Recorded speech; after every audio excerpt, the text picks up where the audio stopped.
31500-139, State of Utah versus Kouri Richins. Counsel for the state are present.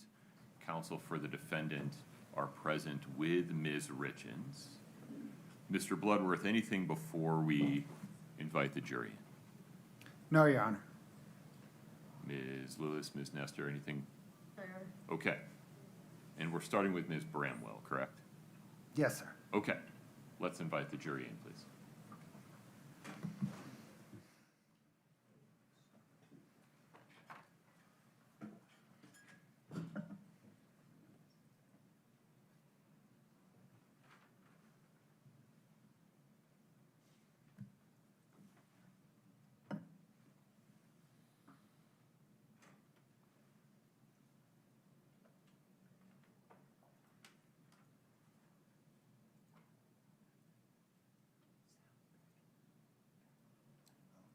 Brittany, can you turn the sound in the crowd room on?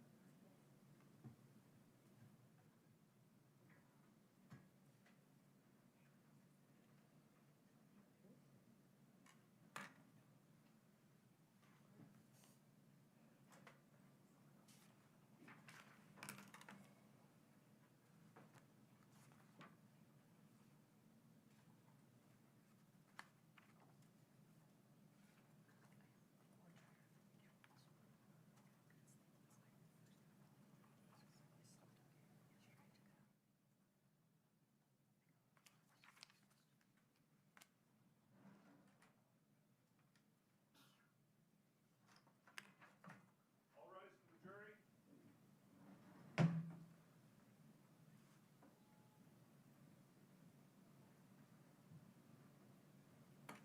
Folks, please have a seat. Thank you.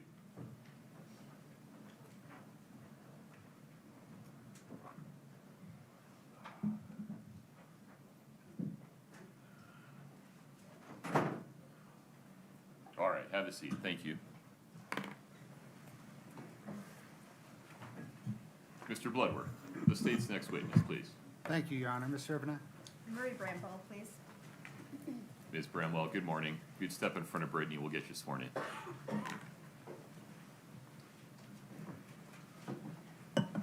Please raise your right hand. Do you solemnly swear the testimony you're about to give in the matter before the court to be the truth, the whole truth, and nothing but the truth, subject to the pains and penalties of perjury? Thank you. Have a seat.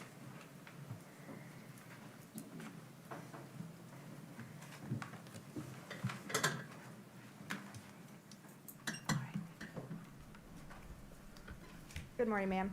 Good morning. If you could state your name and spell your last name, please. Marie Bramwell, Bramwell. What do you do for work? I'm an attorney. What kind of law do you practice? Domestic relations. Does that include divorce work? Yes. And is your practice located in Heber? Yes, it is. I want to turn your attention to May of 2021. Were you doing that same law practice at that time? Yes, I was. And what is the name of your law firm? Gordon Law Group. What is your firm practice related to when you're starting an attorney-client relationship, when you would collect a retainer payment? Normally, there is an initial consultation, and after that meeting, then we would collect a retainer. What's the approximate cost for that retainer? It's normally $5,000. What is, so you mentioned after that initial consult, is that consult typically done in person? Yes, it is, typically. And would that retainer agreement or the retainer payment be collected then after the initial consult? Normally it is, yes. Okay. Do you know Kouri Richins? Yes. And have you met with her? Yes, I have. Was that on May 3rd of 2021? That sounds correct. Did you have any other in-person meetings with Kouri Richins? I don't believe so. Did you, after that initial meeting, did you subsequently exchange emails with Kouri Richins? Yes, we did. Did you ever meet with her in person again? I don't believe so. Okay.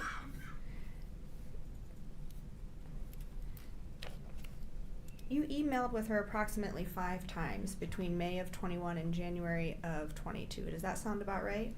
That sounds correct. And she emailed you about 4 times in that same time frame. Does that sound right? Yes, that sounds correct. Other than those communications, did you speak with her at any other time? I don't believe I did. If someone decides not to move forward with your firm in an attorney-client relationship manner for any reason, would a retainer be returned to them? Yes. Okay. Scott, if we could show the witness Exhibit 4-20, please.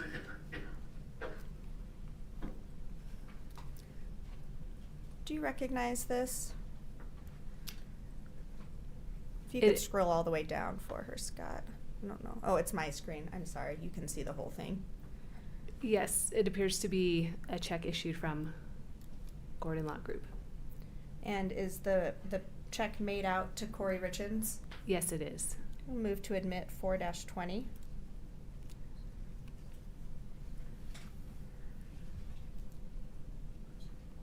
Oh, no objection, I'm sorry.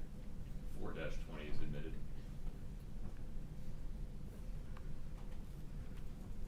Ma'am, those are all my questions for you. Ms. Lewis.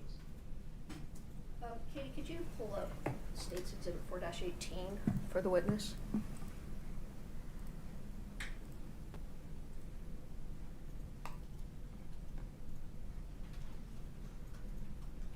You recognize that, Ms. Bramwell? Yes, I do. And is that your bio that's used for the Gordon Law Group?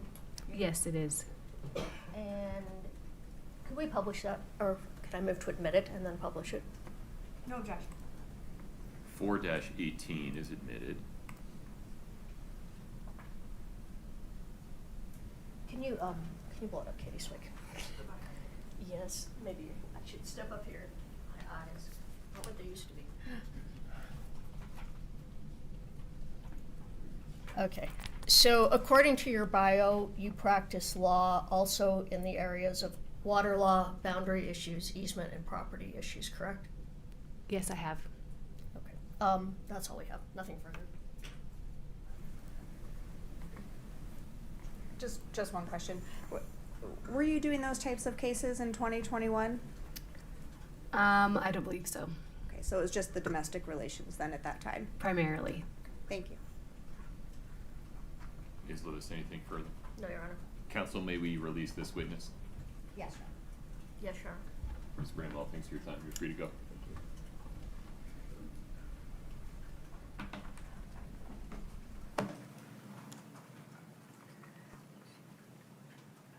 Counsel.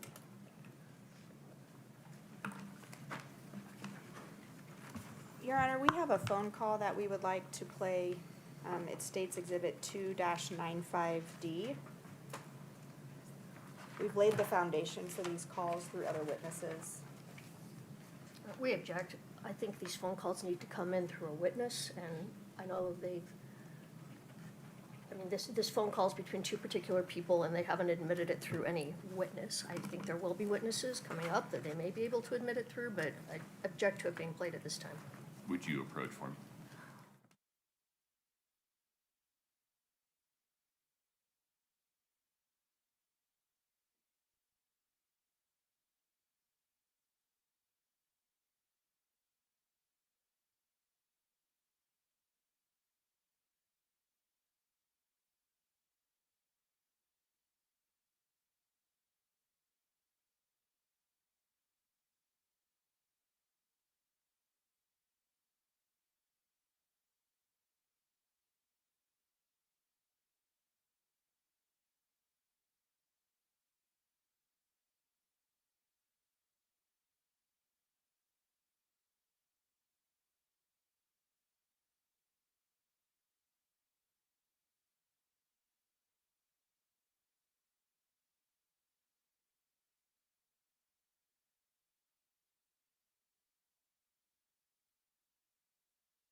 Ladies and gentlemen, there's a couple of legal issues I need to sort out. If I sort them out now, it will make the rest of the day more efficient. I appreciate your patience. Please rise for the jury.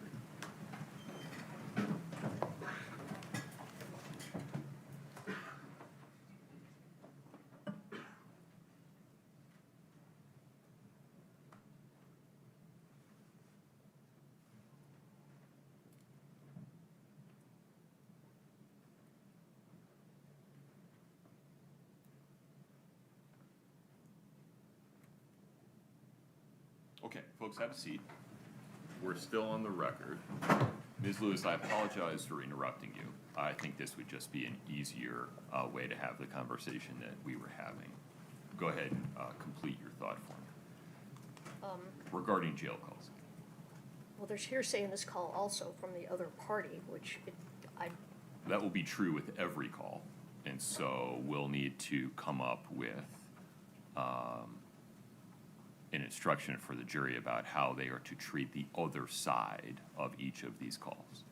all right, well, I guess our objection is that these calls could and should be introduced through an actual witness. Playing them randomly, I think is confusing for the jury. May we stay focused on this particular call for a moment to tease out your position on that? So this is 2-95. I'd like to look at that again, but I also think that we. Hold on, I wasn't finished with my Oh, I'm question. sorry. My apologies. This You is take large 2-95. Yes, sir. What was the number again? 295D. Okay, so 2-95D, as I understand it, the state is seeking to play now because it relates to Ms. Richins having contacted Ms. Bramwell. Is that fairly stated? Yes, Your Honor. Okay. And so I think, I understand the state's position. Playing it at any other time than directly following Ms. Bramwell's testimony would be confusing. That's what I'm gathering from the state's position. Correct, Your Honor. Okay. So take it from there, Ms. Lewis. I'd like to, I haven't looked at this call in a couple of days, so I'd like to look at it, but I also think by introducing these things without a witness on the stand is a violation of our Sixth Amendment right to cross-examine. When we introduce these randomly, we can't cross-examine anyone about these calls. Well, are you talking about foundation or content? I'm sorry, what was that? Are you talking about cross-examining regarding foundation or content? Content. Well, the content, the part that's being admitted for the truth, is your own client's statements. So the confrontation problem doesn't exist there. And if we instruct the jury not to consider the other half of the conversation for the truth, there's no confrontation issue there either. Well, if they were to call the witness, who is the other half of the conversation, and introduce the call through the witness, then we would have an opportunity to cross-examine regarding the phone call. But not if the other half of the call isn't being admitted as substantive evidence. They're not admitting the other half of the conversation as substantive evidence of anything, and moreover, I'm going to be instructing the jury that they can't consider the other half of the call as substantive evidence. I think I have to, under the hearsay rule. Your Honor, I still believe that we need to have the call through a witness. If they were to call the person who testified, the person who's on the other half of the call, then we would have the right to cross-examine them about the content of the call. And we don't know what that evidence would be. There may be more to this call or more context to this call that the individual can explain. By just randomly playing calls, we don't have any opportunity to cross-examine anyone or do anything with these calls, and then the jury just takes these calls as without an opportunity for us to put in any explanation about these calls. Yeah, I feel like you're intentionally ignoring the fact that I'll be instructing the jury to not consider the other half of the call. But I understand your position, and you have to acknowledge that you have the power to subpoena the people on the other side of the call if you want to. But let's stay focused on the half that the jury would be allowed to consider from each of these calls, and that's your client's own statements. I need a moment to look at this call again. I haven't looked at it in a couple of days. Is that all right? Of course. It might take me a minute. can I see it at the same time? Um, There was something that was on the screen just now. yeah, so. hold I've on, got it Send here. this to Scott.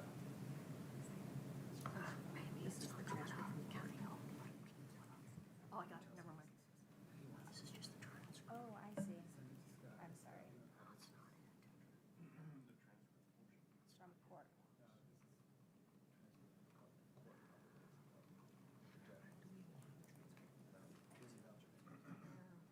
They sent it to us the other day. We're getting it to you soon. No problem. And then somebody else on your team is going to provide me and opposing counsel with the transcript of Ms. Gibson's testimony. Okay, I'm regarding- confused. Yeah, I was getting you that, you want to see the exhibit itself first.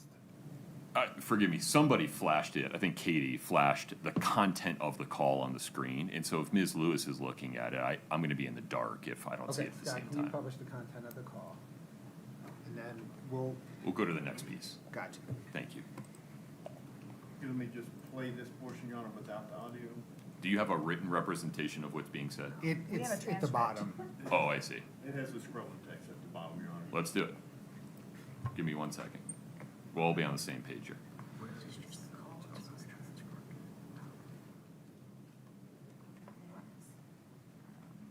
Hello? Hi.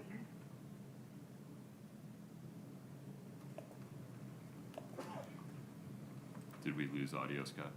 I- It would appear that way. I turned it off, I wasn't Oh, sure if okay. you wanted No, that's audio okay. for the court. I misunderstood. We can't see it. That's true. I can fix that. Thank you. All right, Scott, if you would play it without the audio for a moment, I'd appreciate it.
for the record, and so that defense counsel can respond, the probative value of this is,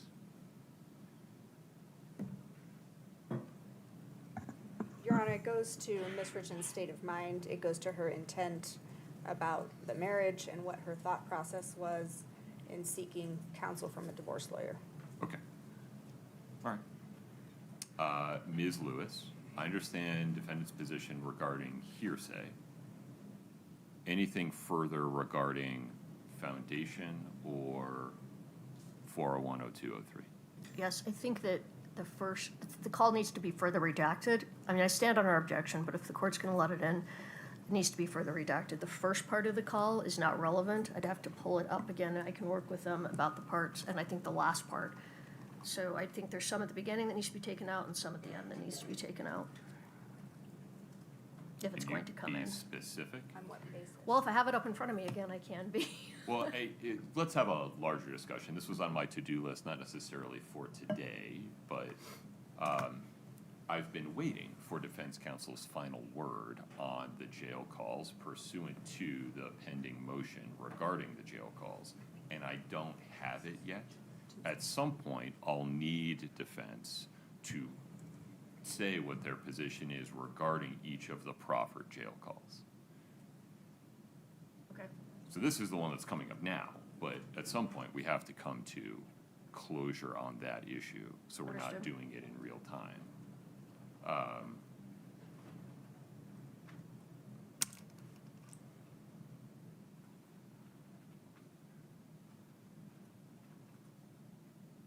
How do you want to proceed from this point on this call? If I could just maybe look at it with the state and point out the first part and the last part and see if we can agree that that needs to be out That's of the fine. call. Okay. Do you want to do that now, Mr. Bloodworth, and then address the other issues? Do you want to do that now and address the other issues during the lunch break? Well, Your Honor, I think the other issues are gonna come up way before lunch. Understood, okay. So, let me, if agreeable, let me propose maybe Ms. Lewis and Ms. Shervinack could address that in parallel. Me and other defense counsel can address. We're fine with that. Okay. Among the defense team, who is taking lead on Mr. Wright and Mr. Case? That would be Ms. Nestor. I have Mr. Wright, Mr. Ramos has Mr. Case. Perfect. Sounds like this will work. Okay. Ms. Lewis, would you work with Ms. Shervinack to see if you can reach agreement regarding some further redactions to that particular call, 2-95D? Yes. Okay. And just for the record, that we're not withdrawing our objection, but this, if it's coming in, that's what we're gonna talk about is this reduction. You're not withdrawing any of your objections? No, no, Right. we're not. I understood. All right. Yeah. Okay, so, Mr. Bloodworth, the state will be calling Kouri Wright and Josh Case today, correct? Correct. Pursuant to the court's ruling in order denying state's motion to reconsider and admit excited utterance, there are portions of their proffered testimony that have been excluded by the court. There are other portions, though, that I imagine the state's view is should come in Correct. under other exceptions to the hearsay rule. Have you, can we just talk about practicalities for a second, had a conversation with Mr. Wright and Mr. Case so they are aware of the limitations imposed by the court? Yes, Your Honor, I've had that conversation with each of them, and to reinforce it during the examination, I will ask questions kind of in the form of, without saying what Mr. Richins said, you know, what was your impression? Okay. Will the state be eliciting any testimony about statements made by Eric to either of them? No, Your Honor, the state will scope its questions to elicit responses about what was their impression of Mr. Richins' demeanor, and what, if any, advice did they give Mr. Richins? Okay. Ms. Nestor, that creates a pretty good safety margin between where the proffer started, and it sounds like where it's coming in terms of making sure that the witnesses don't unintentionally say anything that's excluded by the court. Anything further on that issue? No, sir. Mr. Ramos? No, Judge. Okay. All right. Okay. That handles that. When's the next time a jail call is gonna be offered by the state to your current expectation, Mr. Bloodworth, understanding that this is dynamic? Your Honor, the next time I anticipate Sitting here today. sitting here today, right now, Yeah. is during Detective O'Driscoll's testimony. That was my expectation as well. When's he taking the stand? Your Honor, he will be most likely the state's last witness, probably late Monday, early Tuesday. Okay. All right. And so the reason we're doing this call now is for proximity to Ms. Bramwell's testimony? It is, Your Honor, and the state appreciates that the broader set of jail calls is unresolved and kind of anticipating this. We emailed this 2 days ago to defense to kind of Okay. start the process of resolving it. All right. I'm going to give Ms. Shervanek and Ms. Lewis an opportunity to work for a few more minutes. I'm going to use the restroom. So we'll come back at 10:15. Yes, Any sir. objection, Ms. Nestor? No, sir. Okay. We're in recess until 10:15. Thank you.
one step at a time. Regarding redactions to 2-95D, Ms. Lewis, were you and Ms. Shervanack able to reach an agreement? We reached a partial agreement. Okay, tell me where we stand. They're going to redact a few lines out at the end of the calls, which, I don't know. We agreed to redact the things at the end. The beginning of the call, I believe we should redact everything up until page, do you have the transcript? I don't. I can send it to you, Sounds good. if One that's moment. helpful. Yeah.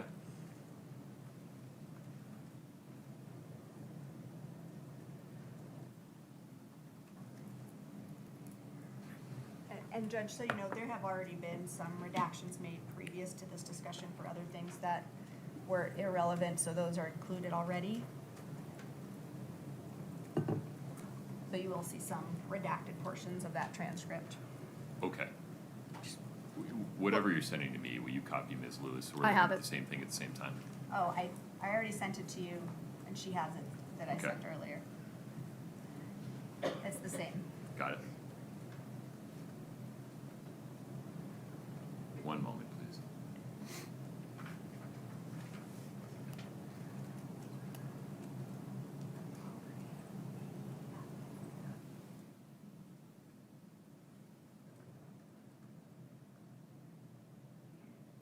Ms. Lewis, if you would just state page and line numbers from the beginning of the call that you think should be redacted.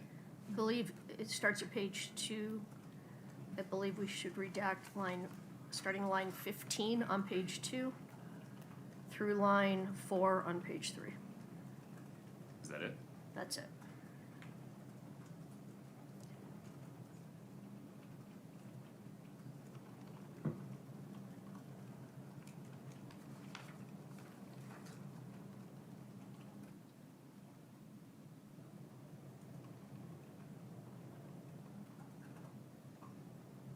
Okay. I'm not sure that short period adds anything, provides any context, has any probative value. What am I missing, Ms. I Shervanack? disagree, Judge. For starters, it does directly, from Ms. Richins, say what her state of mind is going into this call, her annoyance, and in her tone of voice when you hear it, when you hear the audio, there's frustration there. And it does add quite a bit of context, particularly in the beginning of the call. And then, in particular, she says on page 2, starting at line 21, I'm just like so fucking annoyed, like what the hell does anything have to do with anything? And that gives context to the rest of the call, because what she's referring to is, what does Eric consulting a divorce attorney have to do with me consulting a divorce attorney? Which she goes on to explain, but that sets up the context for the rest of the call, in addition to her frustration, annoyance that's heard in her voice as well as in her words at the beginning of the call, giving context to the rest of the conversation. Ms. Lewis, go ahead. Your Honor, I disagree that that's necessary. I don't think the beginning of the call gives any context to what they're talking about. And if the state just wants the jury to know she's annoyed, she says it numerous times throughout the call. At the beginning of page 4, she says, like, what the hell? I know, I just, like, am so annoyed by that. She says it numerous times, and yes, you can tell by her tone of voice that she's annoyed. I don't see that the beginning gives any context whatsoever. Yeah, I guess that's my question, Ms. Lewis. Why aren't we just starting at page 4, line 1? Well, actually, I think that would make perfect sense.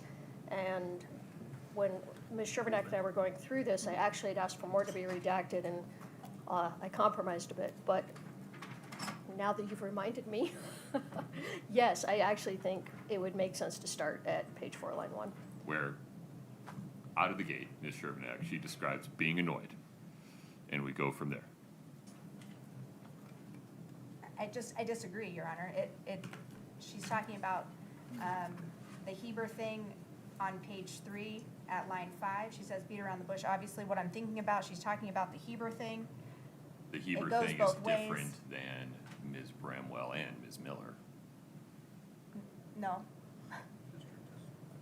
Tell me how. The Heber thing directly refers to her meeting with Ms. Bramwell in Heber. Oh, I don't think that's clear from the text of the call. If I was confused about it, I think there's a pretty good chance the jury would be confused about it. I disagree. I know, you've been very clear about that. Anything else? Just that this is important context for the whole call, and starting it partway through does not give the context that's necessary to understand what starts on page 4 at line 1. Anything else? It's relevant, Your Honor. I understand. Anything else? No. Okay, we're gonna start the call at page 4, line 1. Anything else, Ms. Lewis? No, Your Honor. The court rules that, starting the call at page 4, line 1, and then including the redactions that counsel have agreed to in the body of the call and at the end, provides probative information regarding Ms. Richins' state of mind and backward-looking reflections regarding her consultation with Ms. Bramwell. That probative information, probative value of that information is not substantially outweighed by the danger of unfair prejudice or any other Rule 403 considerations. With respect to defendant's hearsay objection, Ms. Richins' side of these recorded calls is categorically not hearsay, and the court will instruct the jury that they cannot consider the male voice side of the call for the truth of the matter asserted. Rather, they can only consider the statements made by the male on the call for the effect that they had upon Ms. Richins in the conversation. Any further objection, Ms. Lewis? No, Your Honor. In terms of instructing or just providing the jury for context, I'm inclined to tell the jury that Ms. Gibson testified that she preserved some recordings of phone calls involving Ms. Richins. You're about to hear one such phone call. Any objection, Mr. Bloodworth? No objection, Your Honor. Are we good then to, as we discussed at the bench, have Ms. Shervinack just give the date of the phone call? No, Your Honor. It's not in the content, and Ms. Gibson didn't provide that particular piece of foundation, so that would be additive. Your Honor, if we were to play that portion of the audio of the jail call, it would make it clear that it was a jail call. Oh, forgive me, I haven't heard or seen the introductory portion of the home wave call. Does it? Right, does Your it Honor, state the date? Yes, every home wave call begins with a time or date, and then, this is a recorded line, and anything you say will be preserved, could be monitored, and admonishments like this. Is that accurate, Ms. Lewis? That's accurate, but this takes me back to my initial point, is this should have been, and typically would be, introduced through a witness, because the witness could have just said the date, and we wouldn't have this problem. I don't think that the state should be testifying to the date. Right, but if Ms. Gibson had just said, in order to avoid playing any of that for an indisputably authentic call, I will now just list the dates of the calls, would we be in any different position than we are right now? Well, I would stand by my objection that a witness needs to testify to the date of the call, not the court or the state. Yeah, given here the effort that we're taking to not put evidence that Ms. Richins was in custody in front of the jury, I think it's in fair and necessary balancing to not play the preamble of the call, which would limit your ability to cross-examine Ms. Gibson as to how she knows when the date of the calls, because it's based on that same content. And so I think it's appropriate and does not violate defendant's rights in any way to just state what is undisputed. December 18, 2023, correct, Mr. Bloodworth? Oh, that's correct, Your Honor. I also think the date falls, because of the way the calls are labeled, the date falls under Jeremy Thomas's certification as to the authenticity. I understand. I think you and I see it the same way. It's just a matter of the defense's good faith objection to me providing the information, but given the alternatives, this is the best way. Yes, sir. Okay, One more Please. pragmatic Yes. question.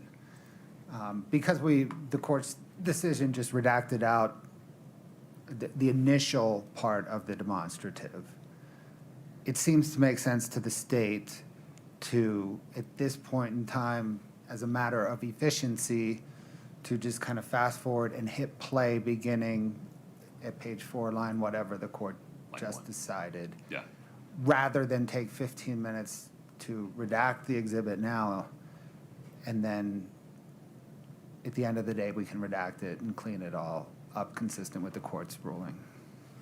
Ms. Lewis, you okay with that? You're not waiving any objections? I understood, yes. Okay, I've got it redacted already, ready to go. Page 4, line 1. Okay, so Scott's way ahead of us. all right. Scott, why don't we take a look at it together? Show me the new version of 2-95D.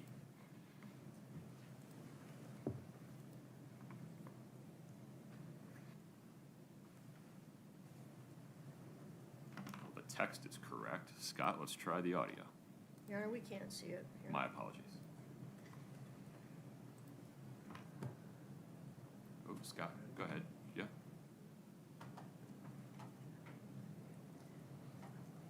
Obviously. Who fucking What cares? the heck? I know. I'm just like so annoyed by that. Like I'm like, what the hell are you talking about? Like who gives a shit? Yeah. Obviously, if Yeah, one it's party's kinda like- gonna do it, the other party's probably Okay. gonna do it and see what the fuck. Do you want to fast forward to the end just to confirm, so Ms. Lewis can confirm that the stuff at the end has been redacted out?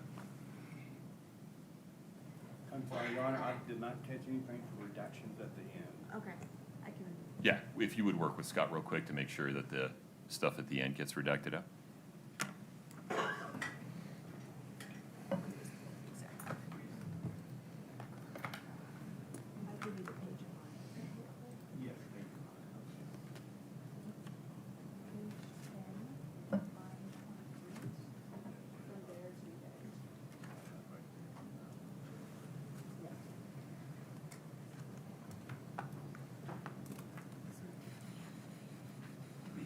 Thank you, Scott. Hey, you know, you just have to say it's it's, the way it's being offered includes redactions. Yeah.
Okay, Your Honor, I have this ready if everybody'd like to do it again.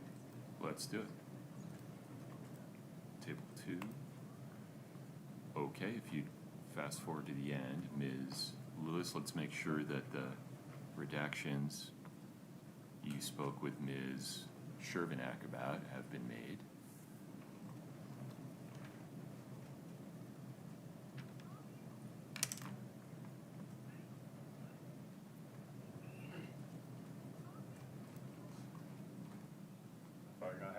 audio on my speakers. Let me change that over real quick. Okay.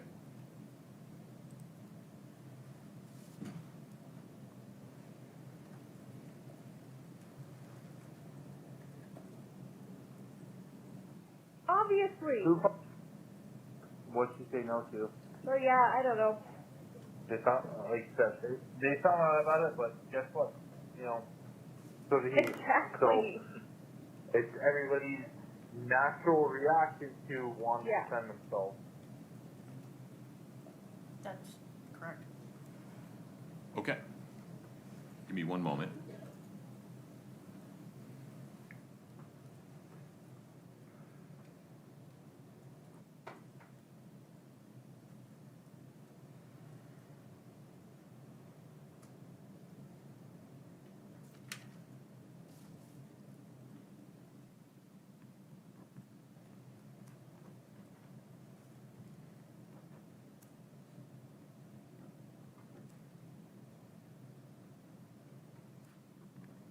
Okay.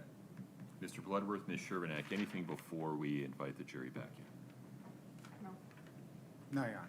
Ms. Lewis, Ms. Nestor? Okay, we're ready for the jury.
Please have a seat as you come in.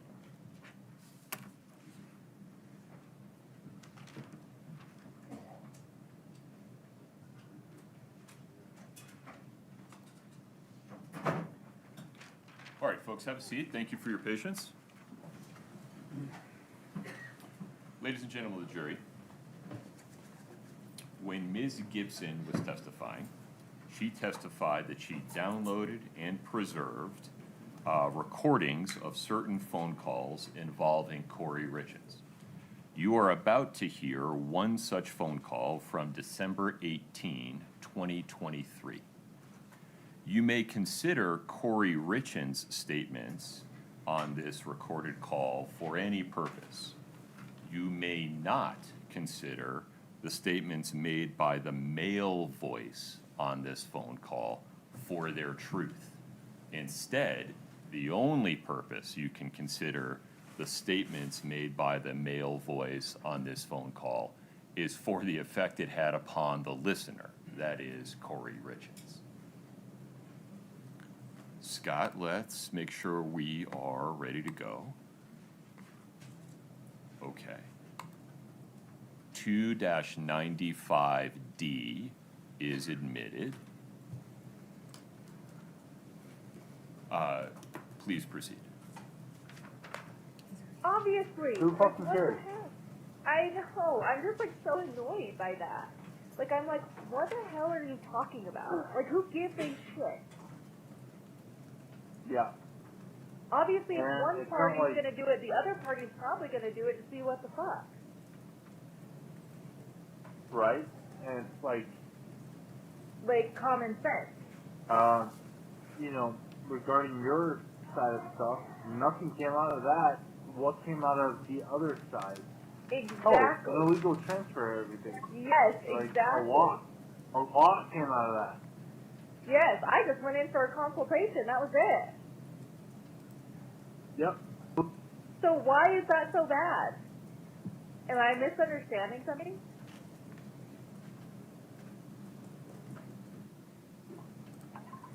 No, it's just something they're going to try to probably try to hold against you, you know, for no fucking reason. Because He did it first. guess what? Yeah, he did it first, and not only did he do it first, like he actually took action on it illegally. Yes. All I did was, what the hell am I supposed to do? That was literally the conversation. Yeah. Yep. So Which is my right to that do. person's probably going to be right. And So that it's, person's probably going to be brought in, which is perfect, because you know what I told that person? which is what? I don't want to fill out the packet. I don't want absolutely anything. I want to walk away clean and free. I don't want anything. And she kept advising me, no, that's not how this works. You have to fill this out about da-da-da-da. And I said, I don't want to. I don't want any of it. Yep. That is what I told that lady. I said, I just want to be done. And Yeah, she argued perfect. with me. Forever. I took the packet, I threw it away. I'm like, no, I won't fill this out. Because I don't want to have to do everything. I mean, right. So that's perfect and works in favor for you for everything. Yep. Nothing, Yeah, you know. I'm just like so fucking annoyed by it though. Like, quit portraying me to be this person. Yeah. Anything you're trying to say I did, Eric did. Like, so now they cancel each other out, you fucking idiots. Like, Yeah. protecting myself, like, Yeah, I wouldn't get I wouldn't get too worked up about it. yeah, I'm not, but that just gave me an idea. I am going to ask if she can testify. Well,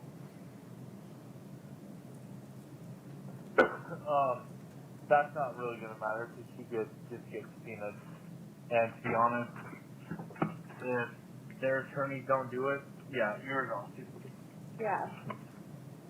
So I don't know. I'm just annoyed. So I told Mom. I said, Because they're going to try to paint this picture. So you're going to try to paint this picture and like, oh no, yeah. no, here she is. What did she ask about? What did you advise her? What did she say no to? So yeah, I don't know. They found, like you said, they found out about it, but guess what? You know, so did he. Exactly. So it's everybody's natural reaction to want to defend themselves.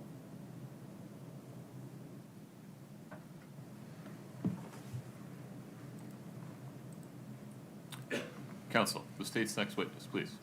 Becky Lloyd.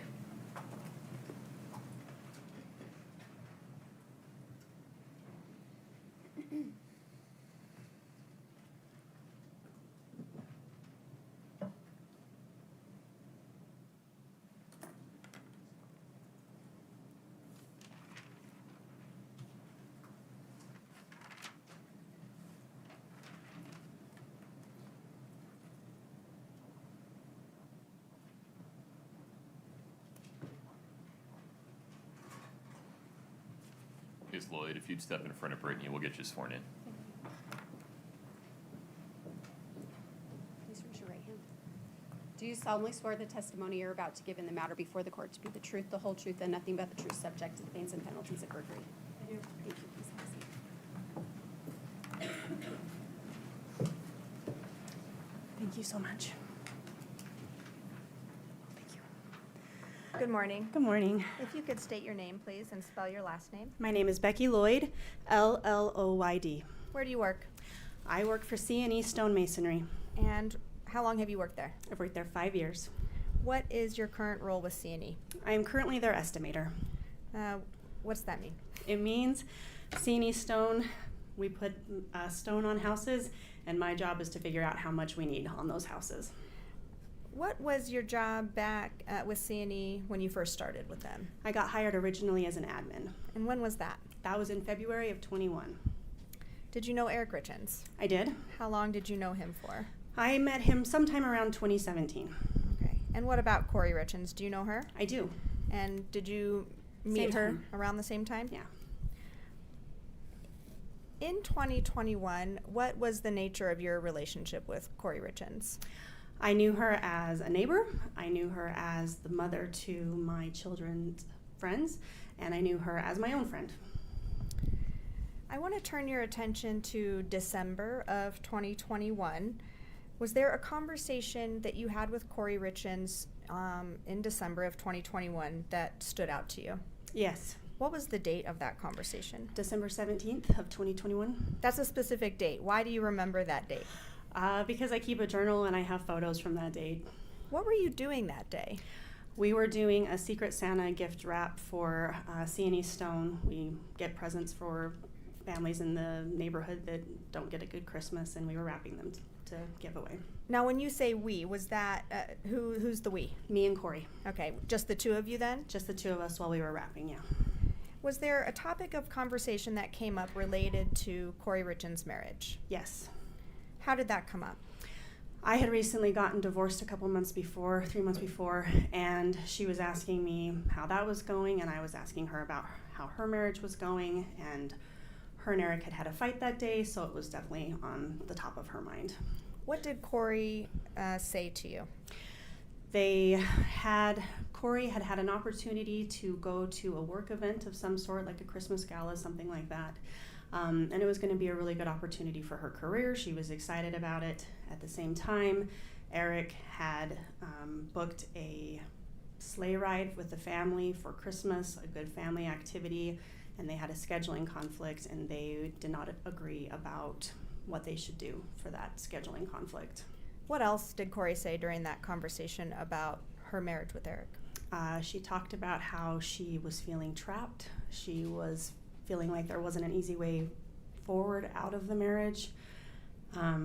She felt like she was worried about her kids. She was worried that she was going to lose them and that Eric was going to take the kids from her and that his family was going to turn the community against her. And she said that in many ways it would be better if he were dead. What was the tone of Kouri's voice during that conversation? It was serious. She definitely had a very serious tone. We weren't really joking. It was a very honest conversation and a very heartfelt conversation. And you could tell from her body language that, she was frustrated and she was struggling with where she was at. It was a serious tone. What was your reaction to Kouri saying it would be better if Eric were dead? To me, it really signified just how far their marriage was off track and how serious the situation was, and I felt bad for both of them. That's a heavy conversation. I don't have any other questions for you. Thank you. Thank you.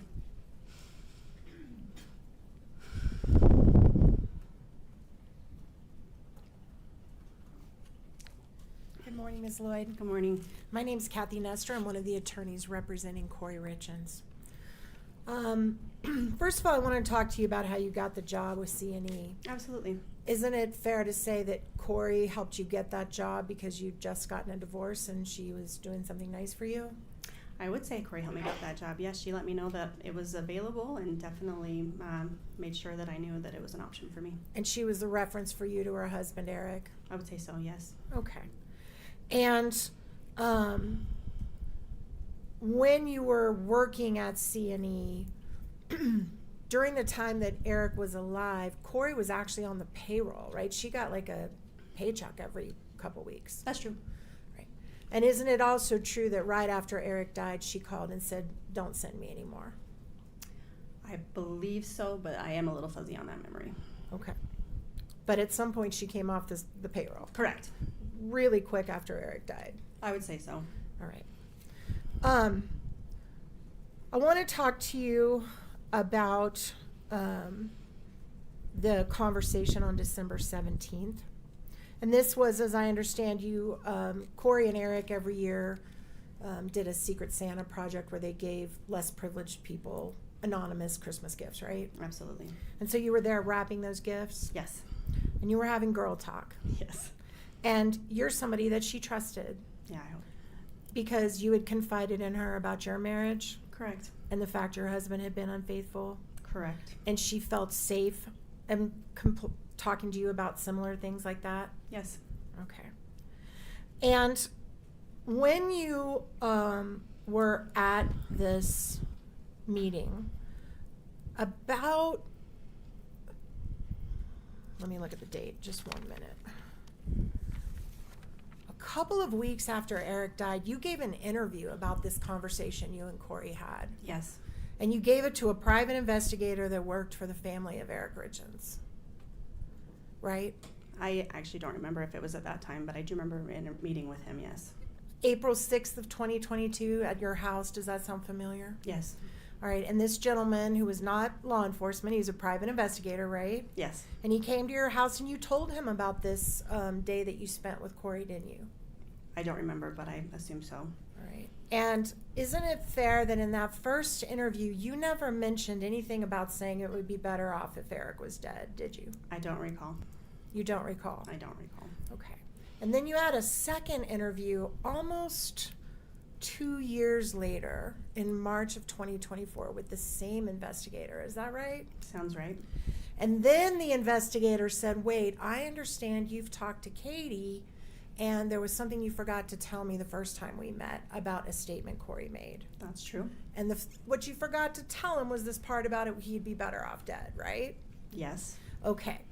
And isn't it fair that in this second interview in 2024, almost 2 years after, you even in that interview told him that you couldn't get on the stand for sure and say that she said that, didn't you? I do not recall that. Okay, Katie, can you please play the clip BL1? If we could cue that up and play it for her to hear. Cue it up. And let's make sure we're all talking about the same thing. My apologies. Do we have a foundation issue here, Ms. Sher? Yes, I don't know what they're referring to, and if they're seeking to refresh her, then I believe that should be handled slightly differently. Yeah. No, I believe she said she didn't say it, so I don't think I need to refresh her. I think I can impeach her at this point. If you would just approach for a second.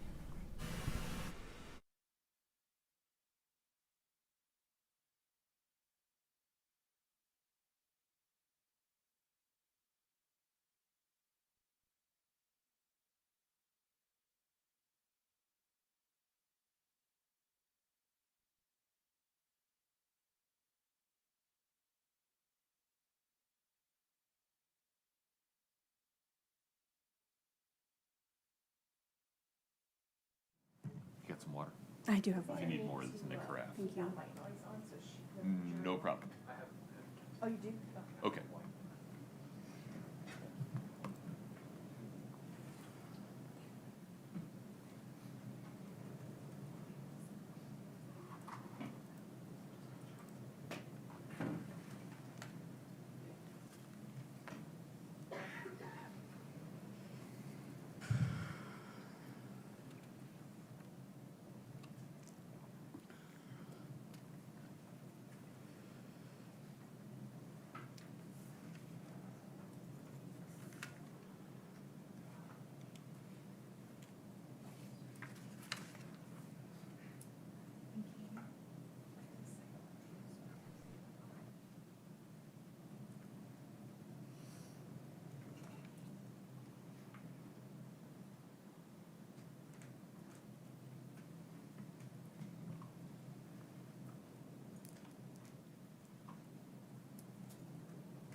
so would you say the number one more time, Ms. Nestor? Yes, Your Honor.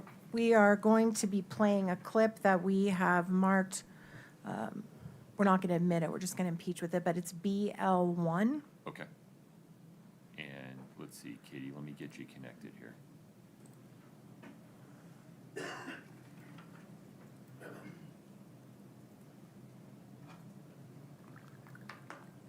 And this part, I swear she said it, but I also feel like if you put me on the stand, I would not be confident enough to actually truly know if she said it, but I swear she said, in many ways, it would be better if he just died. Is that your voice? Because, and I remember thinking, the reason I That's it. Is that your voice? That is my voice. All right. And you did say that you wouldn't be able to swear to it on the stand, didn't you? I wouldn't be confident in that, yes. Okay. And then if we could play the second clip.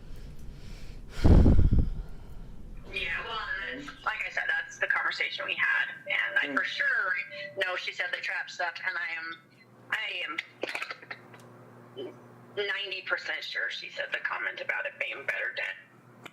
Okay, so again, that is the second interview that you had with the investigator. And again, you're saying you can't say for certain that she made that statement, correct? Correct. Okay. You also never told that statement to the police when you were interviewed by the police, did you? Until later, much later, like 2024. I don't know if I got interviewed by the police in 2024. Okay, all right. While you were employed at C&E, which you've testified to, after Eric died, were you instructed to go to the house and pick up some of his private items? Yes. And who asked you to go pick up his things? Your Honor. Scope. Help me understand. If you would approach Ms. Scribner.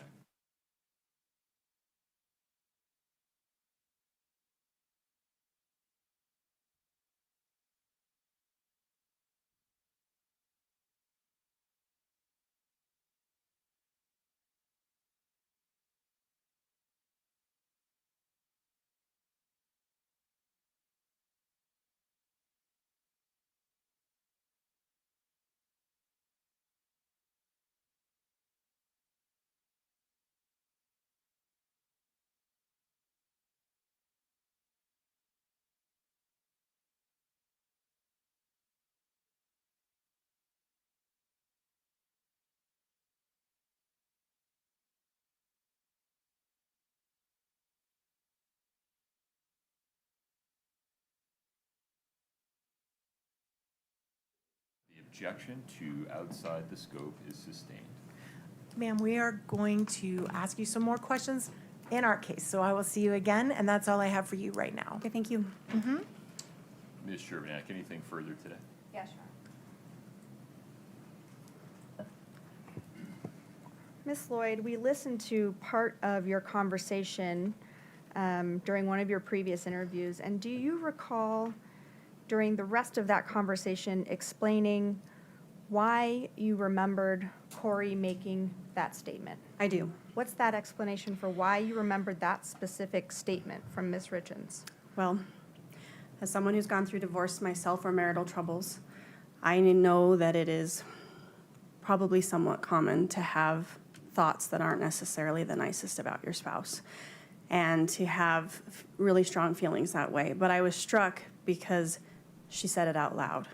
And some of those thoughts are what you'd call an inside thought sometimes. And it was memorable for me enough that after I met with the private detective, I went and talked to my friends. And without prompting, I said, hey, remember that conversation I told you about? What did I tell you about it? And they were able to confirm exactly what I said in my statement here, because it is a very big deal, and I respect the justice system very much, that I am never going to get on this stand and say something that I don't know as truth.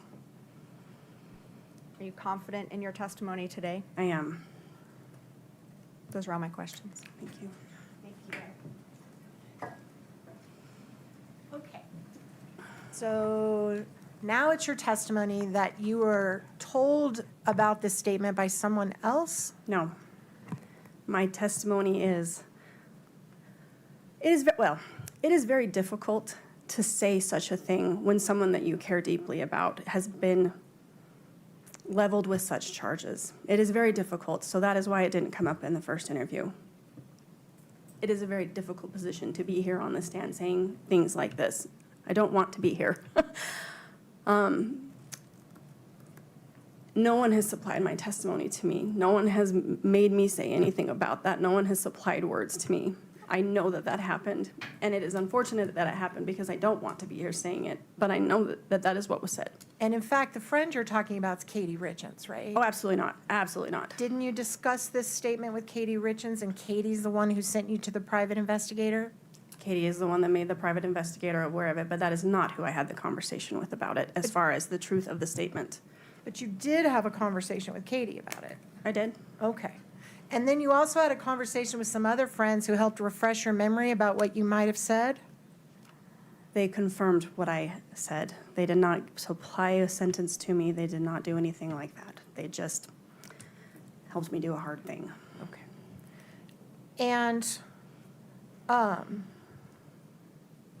who did you tell about this statement prior to reporting it, besides your friends and Katie and the private investigator? What do you mean? Did you tell anybody else? I told my friends. I told my partner. I told the investigator, Katie. I don't recall who else. Okay. And this was all in 2024 when you brought it up to the investigator? My friend conversation would have been in 2021, right about the exact same, probably within a couple days of that conversation initially with Kouri. And you would agree that if Kouri was planning to kill her husband 60 days later, it probably wouldn't be a really smart thing for her to say to you, hey, it'd be better off if he were dead, would it? Now make your objection that the question is complete, Ms. Shervin. It doesn't matter now. Okay. Go ahead, you can answer. Say it again, please. I'm so sorry. If Kouri Richins was planning to kill her husband in about 70 days after she made that statement to you, it wouldn't be a really smart thing to tell someone like you, hey, it'd be better off if he were dead, would it? Objection, Your Honor. Calls for speculation. Sustained. Do you have an opinion about that? Same objection. Sustained. Doesn't call for speculate. It's sustained. Okay. Did you ever ask Kouri directly, what did you mean when you said that to me on December 17th? No. You never gave her the opportunity to explain whether she was just venting, whether she was joking, whether she was serious? Unfortunately, no. Right. And you had a long time to do that before you reported it to this investigator, didn't you? As a friend. I suppose so. Yeah, that's all I have. Thank you. Ms. Lloyd, when Kouri Richins told you it would be better if Eric was dead, was she joking? No. What was her speculation, Your Honor? What was her tone? Object to speculation. Hold on, let's pause. Yeah, the question regarding what she was thinking, or was she joking, pardon me, is sustained. Can't consider the answer no, because this witness can't know what's in another person's head. You can ask her about her demeanor. Sure. What was her tone of voice? Serious? Was she laughing? No. Was she smiling? No. Did you have any reason to believe that she was joking? No.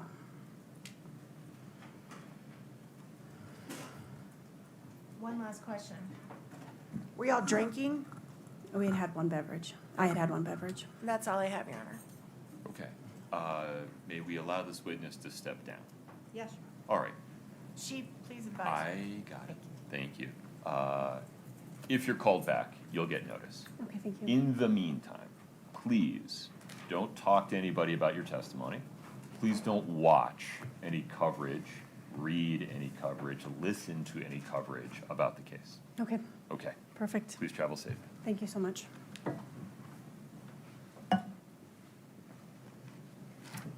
Counsel. Your Honor, the state calls Gabe Morin. Okay.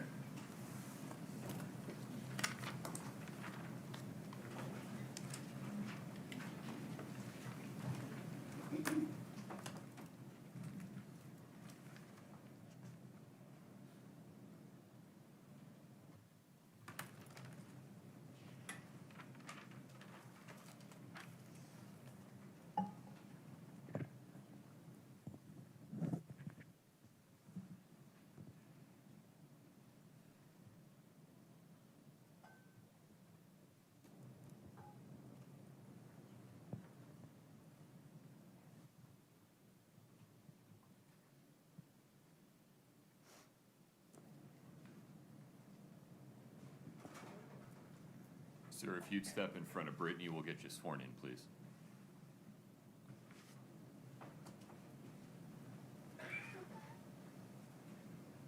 Please raise your right hand. Do you solemnly swear the testimony you're about to give in the matter before the court to be the truth, the whole truth, and nothing but the truth, subject to the pains and penalties of perjury? Thank you. Please have a seat.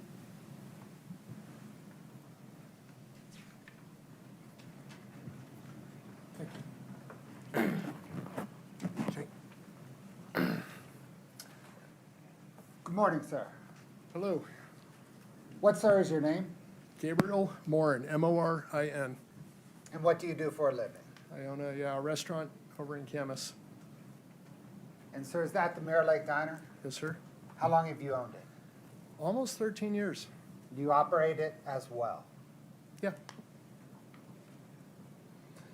Scott, can I get 8.6 or 8-6, please?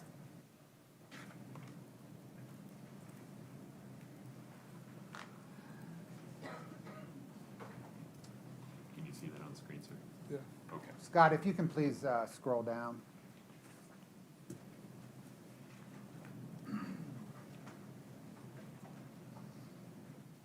We'll go back to the top. Sir, do you recognize these records? I do. Are these records made at the time of the transaction?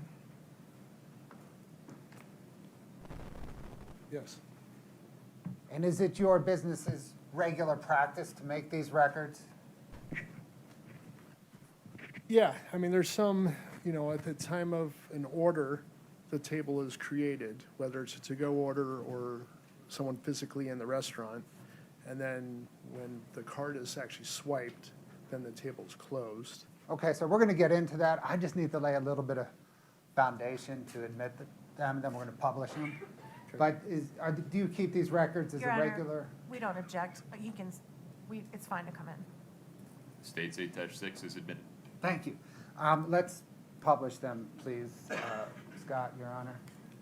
Scott, if you can, let me see here.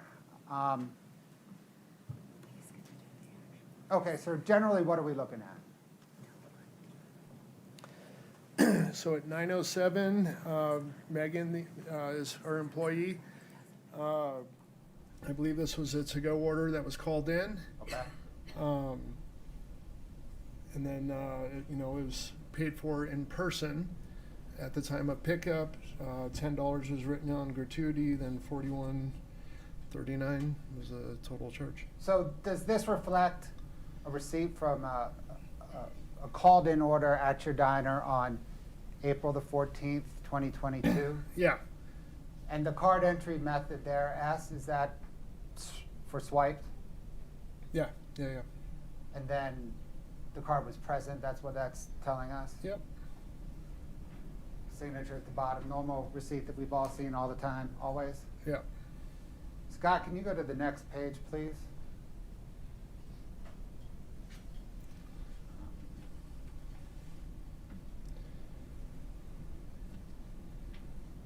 Is this portion of the document that we're looking at now? Okay, so this is Megan's checkout. This would be at the end of her shift. And this is like a breakdown of credit cards, whether MasterCard, Discover, cash sales, and that kind of stuff. And then Scott, if you can go down to the third document. Can you embiggen that top part? Thank you. And then, sir, what is this? Okay, so this is an audit of that particular order. So you can see the timeline on the left side. So at 8:55, it says a Greek omelet, quinoa salad, bagel sandwich with hash browns, and then Kouri is typed in. So at 8:55, an order was placed. At 9:07, the food was ready. 9:07, payment was applied.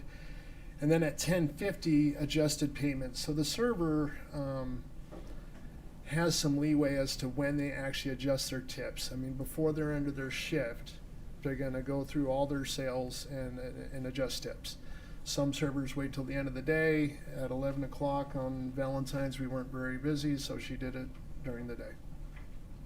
Sir, why the name Kouri? Well, because there's a phone-in to-go order. So, we don't take credit cards over the phone unless we really need to, but, we do enough to-go orders that we want a name associated with it so we don't get the orders mixed up. Yeah. Thank you, sir. I don't have any further questions. Okay.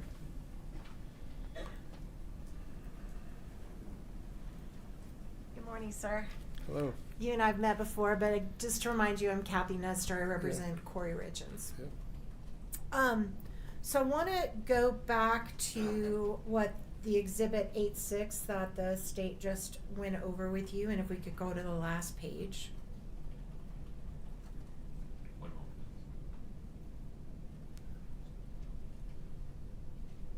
Can you go to the next page? The very last, that page, and then blow it up? And can we publish, Your Honor? It's in. Yep. One moment.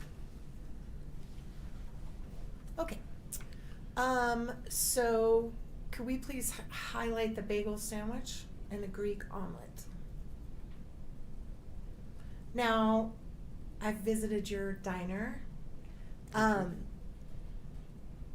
You guys have had similar menu items for a long time. Is that fair to say? Yeah.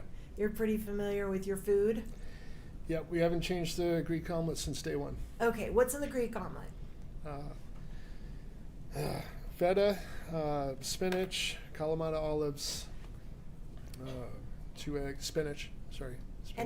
And it's an egg omelet. Yes. I don't know if there's another kind, Yeah. but just in case. All right. And so that is just the egg dish itself, right? It's not a sandwich. No, it does come with a choice of hash browns or country potato. You can modify that and do a quinoa salad, which is what happened in this case. Okay.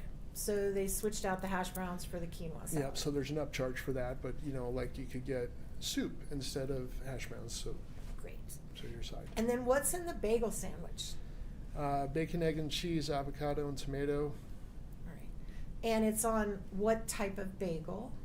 Just a New York plain water bagel. All right. And is there mayonnaise or anything on it? Nope. So it's a fried egg? Typically over hard. I'm sorry. Yeah, over hard. Yeah, fried egg over hard. Over So it's hard. Over I'm hard. sorry. So not runny. Got it. So it's a fried egg over hard. Mm-hmm. Great. And then pepper jack cheese. All right. Yeah. And when you get that ready for to-go order, how do you package it? It's because it's with hash browns. It'd be in a styrofoam box. And it's a hot sandwich, correct? Yeah. You certainly wouldn't want to eat an egg sandwich cold. Right. That'd be kind of gross, right? Debatable, but Okay. yeah. Maybe a cold egg sandwich. We do a lot of to-go that okay, that's what they want. Okay, but you give it to them hot. Absolutely. All right. Okay.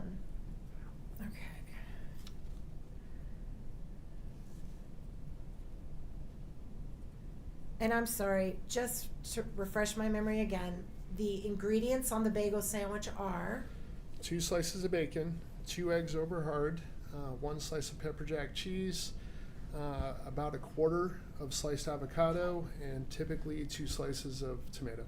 okay. And then the bagel itself, All right. toasted.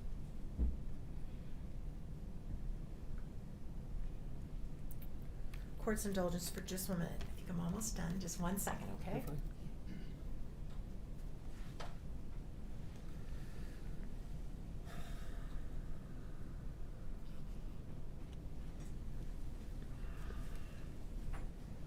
And just to be clear, the time that was on the stamp says 8:55 a.m. Could we bring that up one more time? Yeah. I just want to make sure I understand what that time means. Is that the time of the order or the time it was picked up?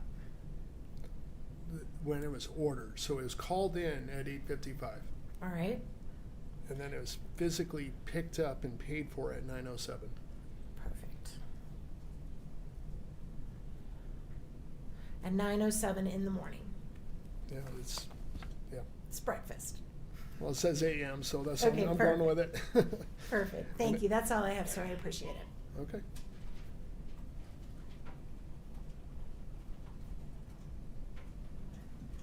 No, Your Honor. Sir, you can step down. May we release this witness, counsel? Yes, Your Honor. Yes. You're free to go. Thank you, sir. Thank you.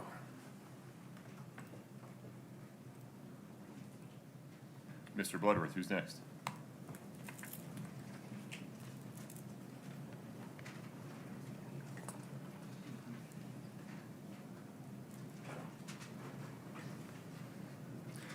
Your Honor, the state calls Josh Kays.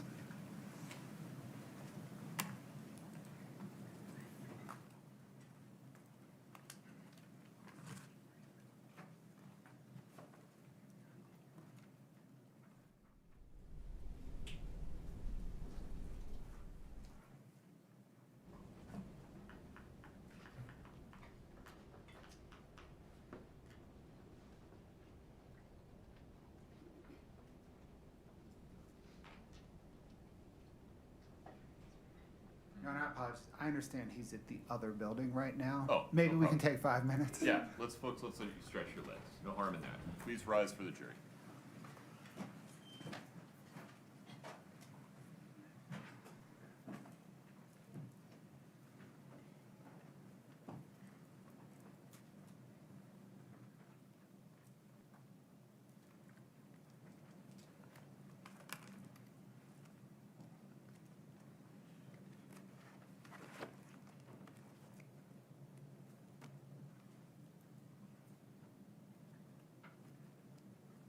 Council will be in recess until 11:25. Thank you.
221-500-139.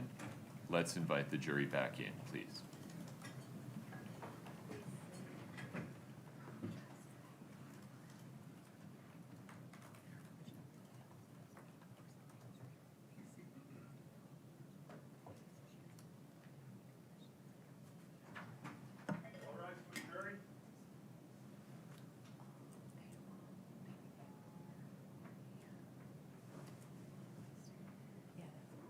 Please have a seat, folks. Thank you.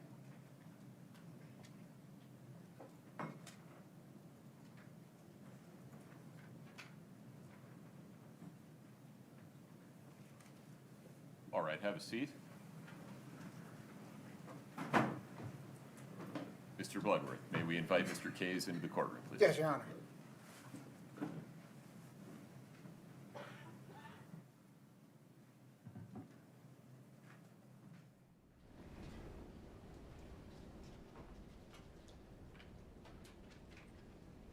Mr. Kays, good morning.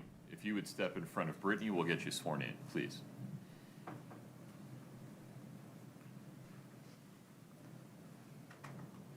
If you'll please raise your right hand. Do you solemnly swear the testimony you're about to give in the matter before the court to be the truth, the whole truth, and nothing but the truth, subject to the pains and penalties of perjury? Yes. Thank you. Please have a seat.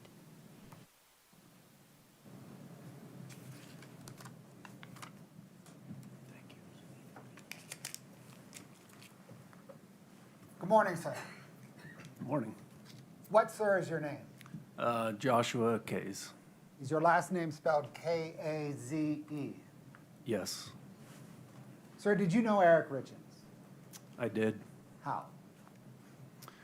I met Eric probably in 2014 through some mutual friends. Hung out with him a couple times, and then started working in Park City in 2016 for a builder, and Eric Richins was a subcontractor that I worked with quite a bit from 2016 on. Aside from a business professional relationship, did you have a personal relationship with Eric?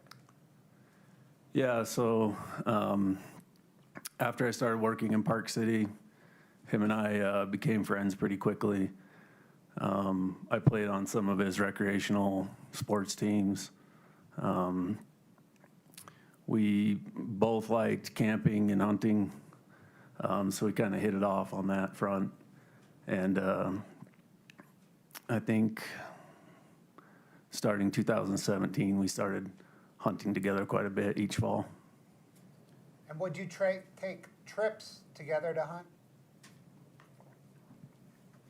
Yeah, I think we went to Idaho on some trips 2 or 3 times. Went to Colorado on a trip once, and then a number of times here in Utah. Are those hunting trips, pack hunting trips, where you pack in, hunt, pack out? Mixture of both. We'd, hike in a lot. I think we went on some that were pretty grueling. Idaho in the Frank Church Wilderness was a pretty grueling experience. Our last one that we went on together in Colorado ended up being pretty physically demanding, but it was a mixture of sleeping out. Sometimes we'd sleep in trailers, all the above.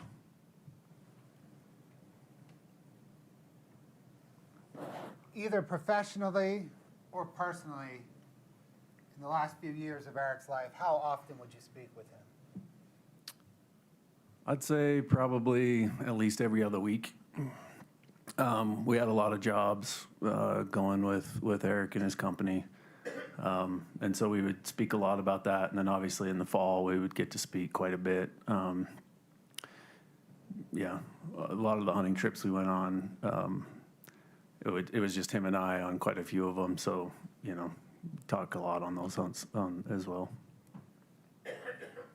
Do you get to know your hunting buddy pretty well when you're out packing with him? Yeah, especially if it's just you two. There's nobody else to talk to. So, yeah, I think you get to know him pretty well, and in those situations especially. What was Eric like personally? He was very kind of outgoing, confident, fun person to be around. He's just kind of magnetic personality. Obviously not shy, I'd say competitive, especially in the sports that we played. He was extremely dependable. One of the best subcontractors I've ever had. If you asked him to do something, he didn't forget. It was always done. Every time he said he would be somewhere or get something done, he always got it done. He was very, very responsible and good that way. Have you ever observed Eric sick or injured? No, Have you ever seen him use over-the-counter drugs? no, Have you ever seen him use prescription drugs? no, Have you ever seen him use illicit drugs? no, Have you ever observed any indication that Eric used drugs? no.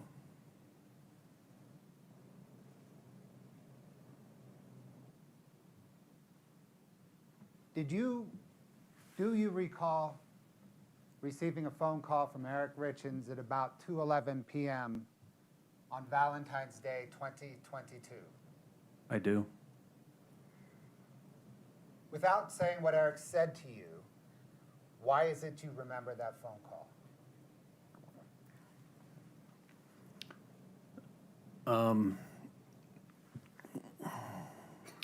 It was notable, I think, for a couple reasons, but the main reason was just the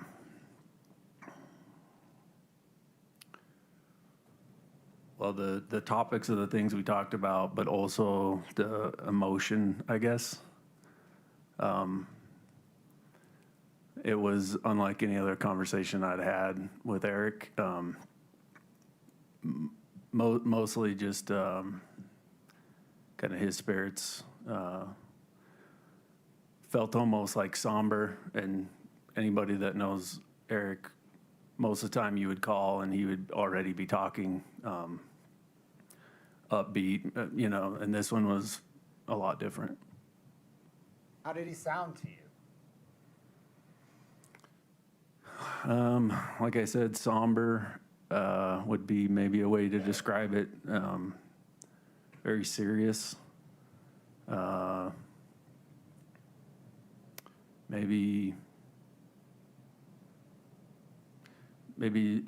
sincere, which can be is a little like, especially for friends that joke around a lot and kind of rib each other quite a bit, which we did. It was just very outside the norm. Had you ever heard Eric sound like that before? No.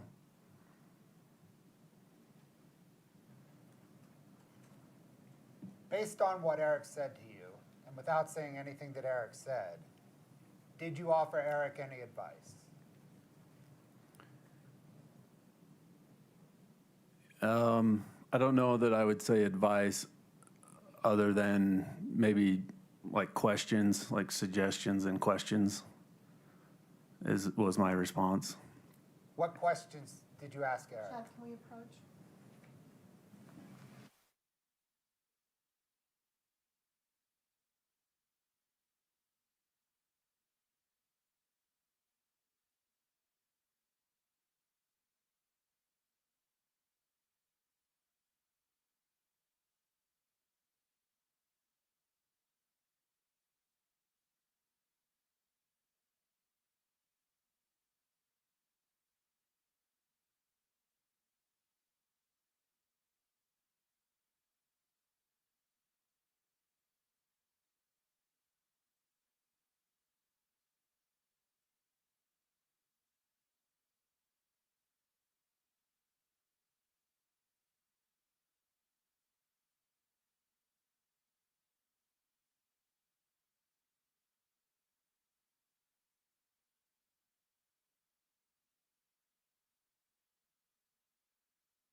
Mr. Bloodworth, please proceed. Thank you, Your Honor. Mr. Case, let me ask you 3 yes or no questions, okay?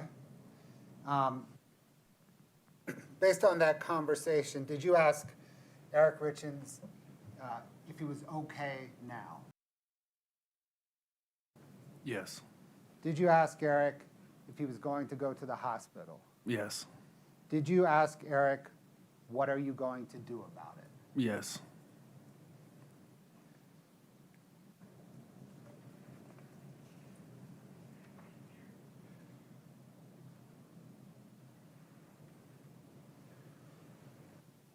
Sir, after that call with Eric Richins, did you speak to anybody else about that call? Yes. Who did you speak with? I talked to my wife that night about it. And then a day or two later told a mutual friend, actually two different mutual friends of mine and Eric's. Did there come a time after Eric's death when you spoke about this call with Kouri Wright? Yes.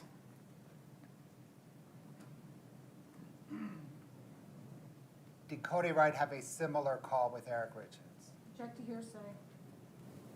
Sustained.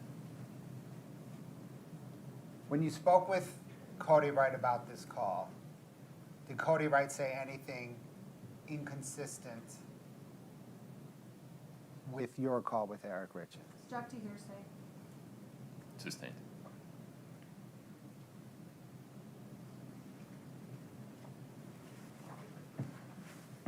So that's all I have. Thank you. No questions, Your Honor. May we release this witness, Ms. Nestor? Yes, sir. Mr. Kays, you are free to go. Please travel safely, sir. Thank you. Thank you.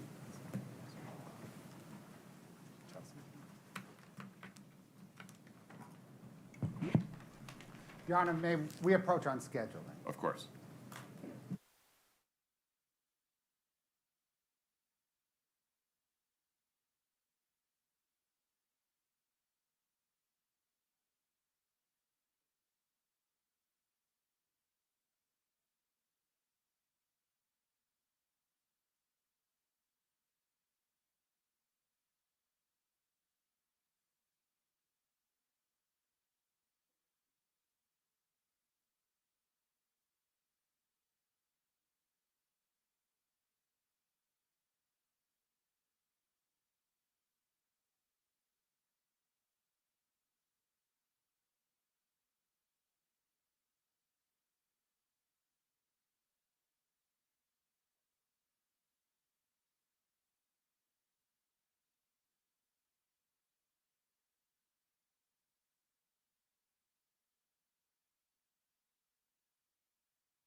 Mr. Bloodworth, the state's next witness, please. Your Honor, the state calls Chelsea Barney.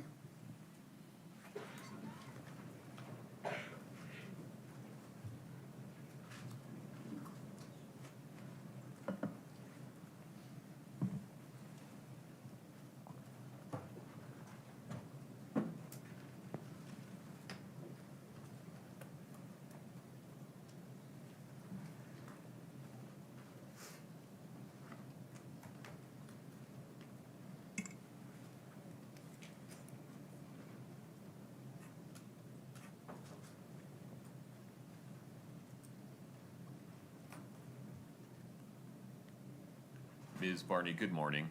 If you would step in front of Brittany, we'll get you sworn in, please.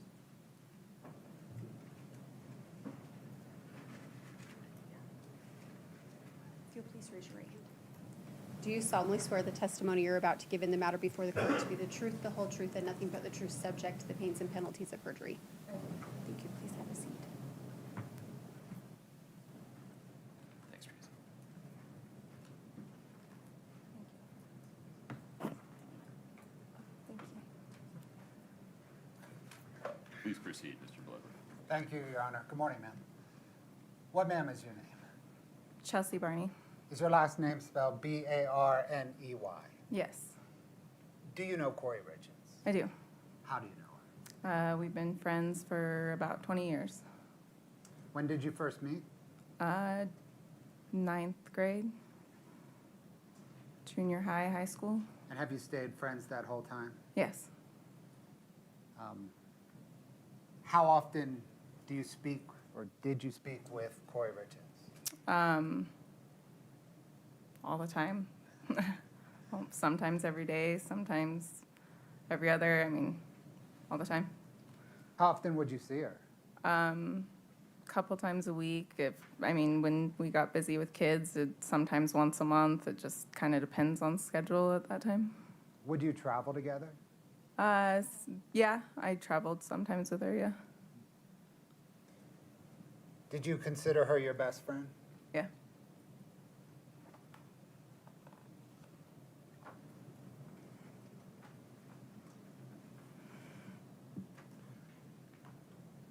Are you familiar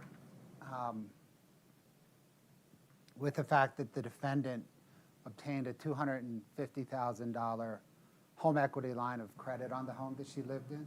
Yes. When did you learn of that? We were on a vacation to Sun Valley, and she had told me about it. Who were you on that vacation with? Some of our other friends. Was that vacation in October of 2020? Yes. Maybe the first weekend of October of 2020? Yes. What, if anything, did the defendant say about that? She had said that Eric was mad at her and had turned off her credit cards because he found out she took a loan out on the house, and asked if we could pay for the trip, and she would reimburse us when she could. Did Kouri Richins say what she did with that $250,000? She used it to buy a house to flip and sell. Scott, can we get 2-2D, please?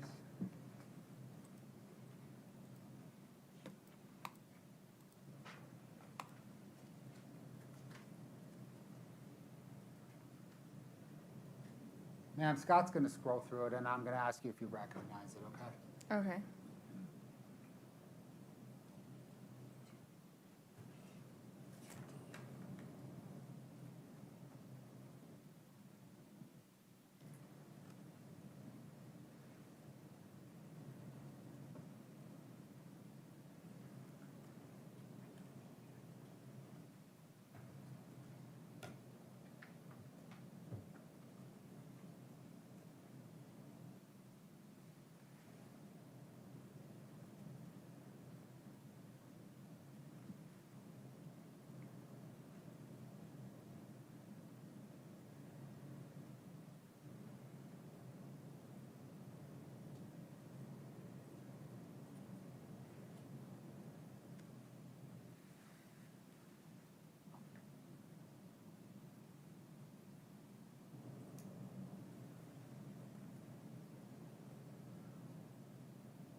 Ma'am, is that an October 14th? Is that an accurate depiction of an October 14th, 2020 text exchange between you and Kouri Richins? Yes. Are you the blue bubbles and, no, it's the opposite, right? Is Kouri Richins the blue bubbles and you the green bubbles? Yes.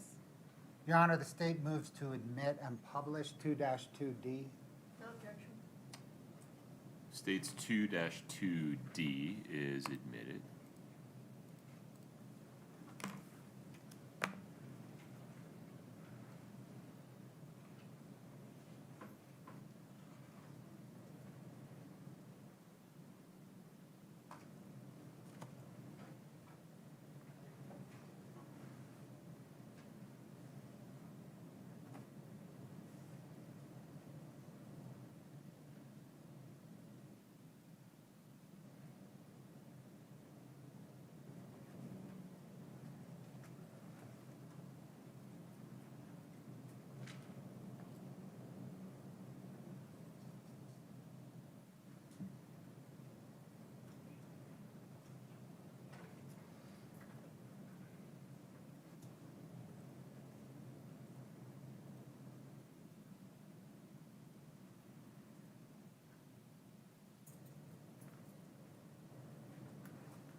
Ma'am, did Kouri Richins ever tell you whether she had paid back that home equity line of credit? Yes. What did she say? I don't really recall, just that the house she flipped made money. I mean, I didn't really ask much about how much she made or didn't make, and she said she paid him back.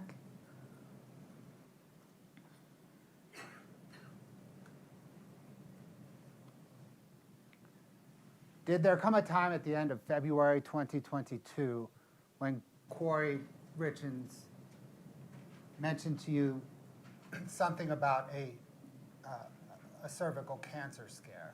Yes. What did she tell you? We were at a friend's brunch, and she was waiting for a call from her doctor, and she received that call at the brunch, and she had said that her doctor had mentioned that she possibly had cervical cancer and had to go in for a biopsy. Were you present when Kouri Richins called Eric about that? Yes. What did she say to Eric? She just told him just what the doctor said and that she had to go on for a biopsy. How did Eric react? He acted concerned, but kind of was, let's not overreact until we know for sure type of thing.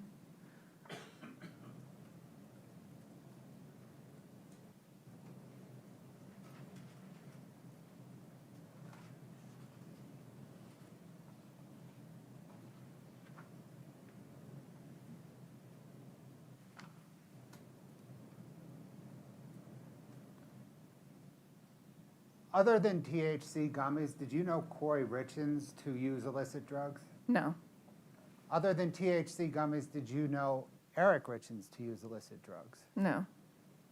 Did you know him to use pain pills at all? No. Scott, can I get 2-108, please?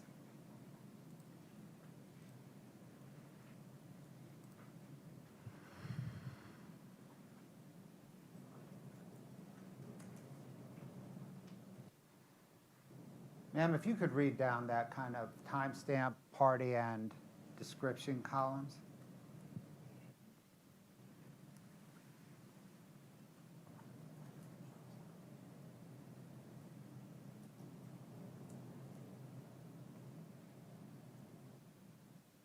Oh, sorry. Scott, can you bring up 2-108D as in Delta?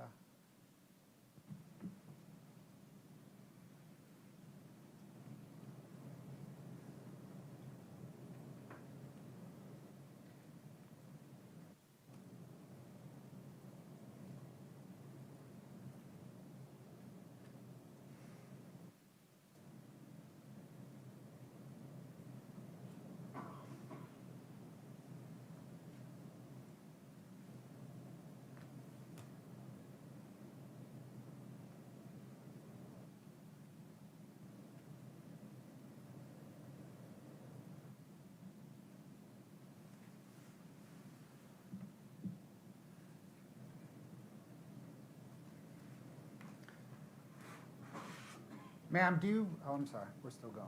No, that's, Okay. Ma'am, do you recognize that as an accurate depiction of a March the 7th, 2022 text exchange between you and Kouri Richins? Yes. And is she in blue But- and you in green? Oh, yeah, it's May 7th, though. May 7th? Sorry, May 7th. Yeah, I'm in green, she's in blue. Your Honor, the state moves to admit 2-108 Delta. 2-108D is admitted.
Ma'am, turning now to the morning of Eric Richins' death. Mhm. How were you informed of his death? Lisa, Corey's mom, called me. And what did you do upon receiving that phone call? I went up to her house.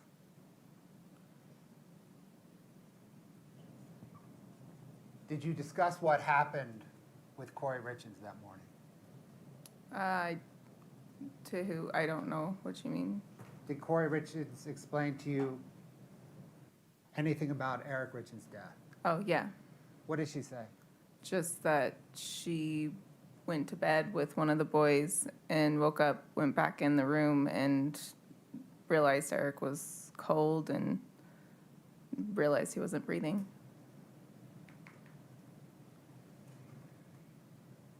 Did she say anything to you regarding whether they had a drink that evening? Yes. What did she say?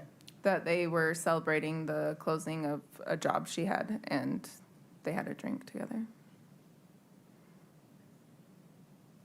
Were you present in November of 2022 when Kouri Richins had a phone call with her attorneys about the night of Eric Richins' death? I don't recall. Were you present for a phone call that Kouri had in November 22 where she said that Eric was on the phone with people in Mexico about hunting when she went into Ashton's bedroom? Yes, I was. Is that what she said? Yes. And is that about the right time period, November of 2022? I honestly can't remember the month, but I remember that being there in that conversation. Thank you. Scott, can you bring up 2-45 Delta, please?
Ma'am, is that an accurate depiction of a text exchange you had on March the 15th, 2022 with Kouri Richins?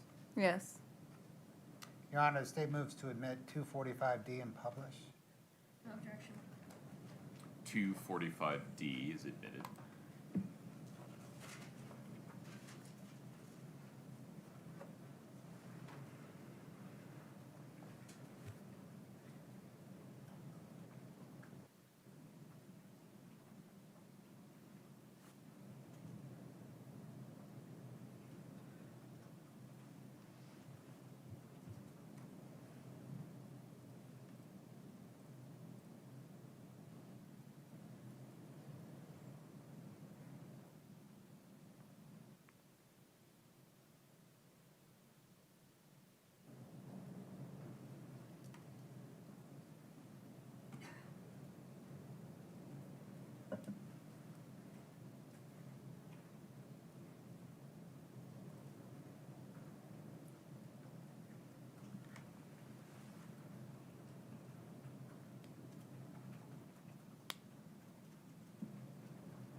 Counsel, would you approach just briefly for a moment?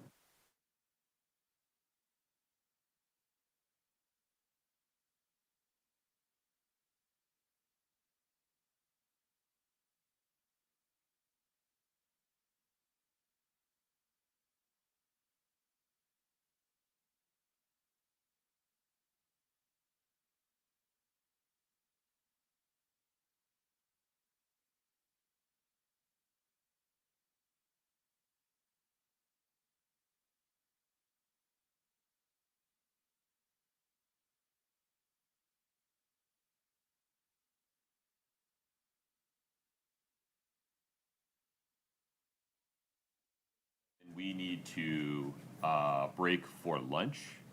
We're going to do that now. During the lunch break, please do not talk about anything related to the case. Please do not watch, listen, or read any coverage of the case. Please don't do any research about the case. Please rise for the jury.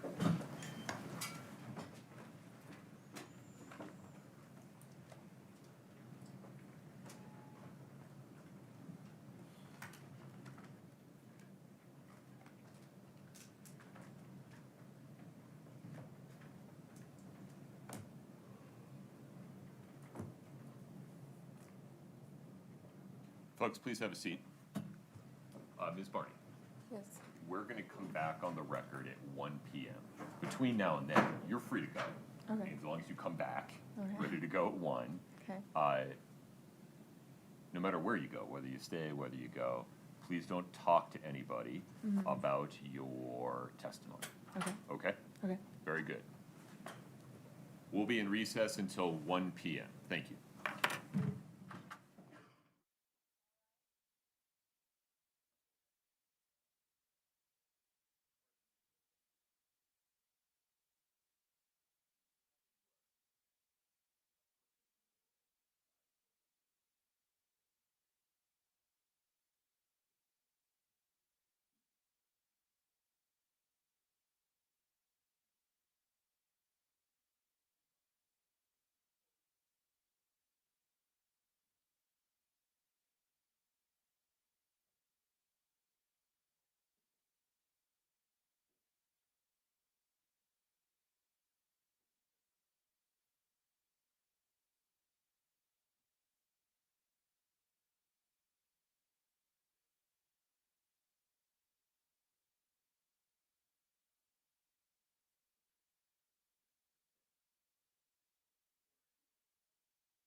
Mr. Bloodworth, anything before we proceed? No, Your Honor, thank you. Ms. Lewis? Anything we need to discuss regarding the recording the phone call that's going to come in through Ms. Barney? We object to it. Let's have that conversation now. Mr. Bloodworth, just for the record, proffer what the proposed exhibit is. Your Honor, it's two exhibits. It's State 2-46 and 2-47. It's one phone call that's split into two recordings. And the phone call is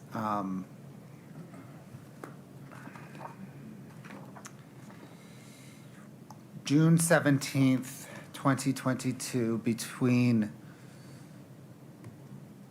the defendant and a friend of Eric's, and Chelsea Gibson, the current witness, was present for the portion, Chelsea Barney, the present witness, was present for the portion of the conversation that the state intends to play. And she participated in it.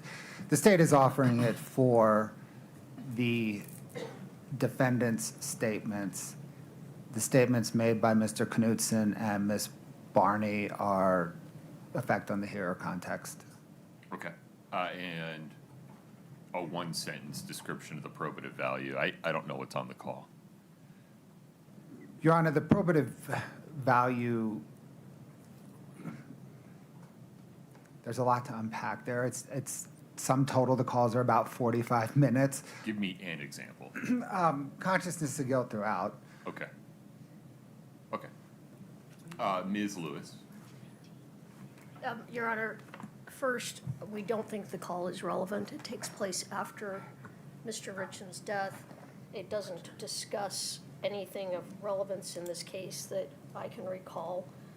We also don't know, Chelsea wasn't a party to the call. I don't know if it was on speaker and she heard parts of the call. The representation if she speaks during it. I'm sorry. The representation from the state is that Chelsea Barney speaks during the call. I was just gonna say, once or twice she says like yes, or she makes a couple of comments. I don't know though if she was there for the whole call, if she was in and out. I don't know which portion of the call in particular they want to put in. So Forgive me. I was under the impression that you and Mr. Bloodworth discussed this very thing during the break. We did not. Oh, okay. Would now be an appropriate time to have that conversation so that you're not unsure about those things? Yes. Do you have a transcript of the part you want to put in? Yes. Can I have it? Yes. I'm going to go make myself a cup of coffee while Okay. you review that transcript. Would you email me a copy of the same transcript? Yes. Just so I can have the same information at the same time. Yes, sir. All right. We'll be in recess for until 1:15. Thank you.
Have a seat, please.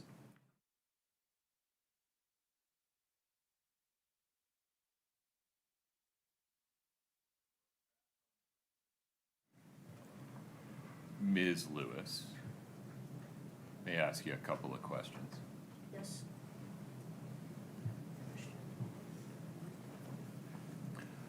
I now appreciate what I did not appreciate before I took the break. This is the call that was the subject of one of defendant's motions in limine, correct? Yes. Okay. So the parties briefed this, we had a hearing about it, I ruled on it, I denied the defendant's motion to exclude this very recording, correct? Yes. Okay. Anything further on that? Just if we could have a continuing objection to it, to its admission. It's preserved for the record. All right. Mr. Bloodworth, are we ready for the ruling? Sorry, ready for the jury. My apologies. Yes, Your Honor. Ms. Lewis. Yes, Your Honor. Okay. Cody, we're ready for that. Tracy, thank you.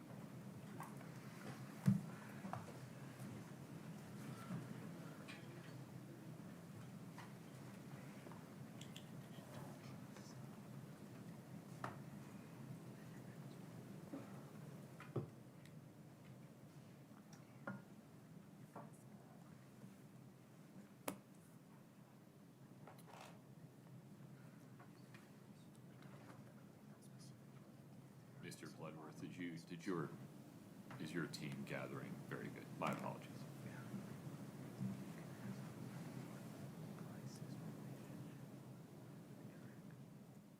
Ms. Barney's welcome to take the stand.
Please have a seat as you come in.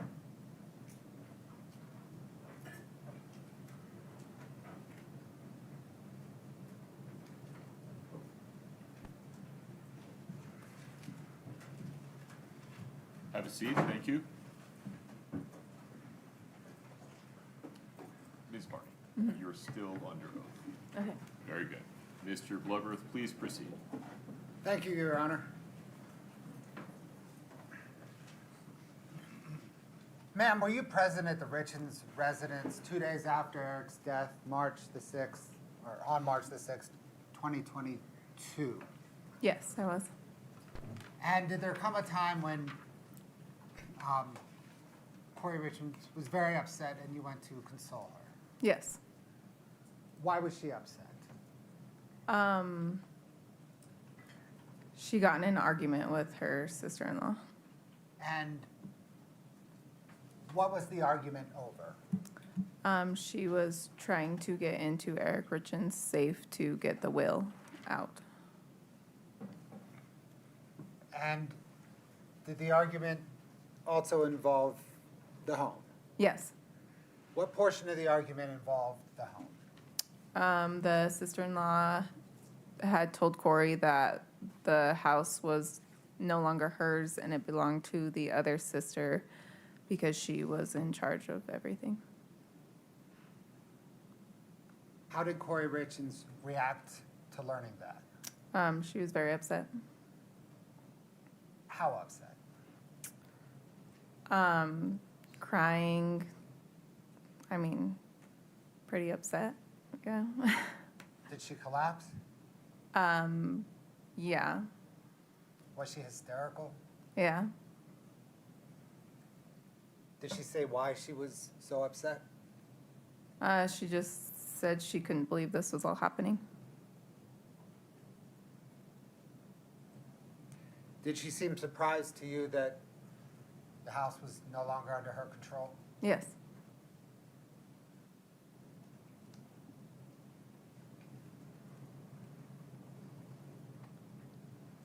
What, ma'am, do you know about Kouri Richins' business? Very little. Just that she would buy houses, flip them, and sell them. Did she present to you as being successful at that? Yes. Was she very generous to you? Yes. Were you aware that she was in any financial distress? No.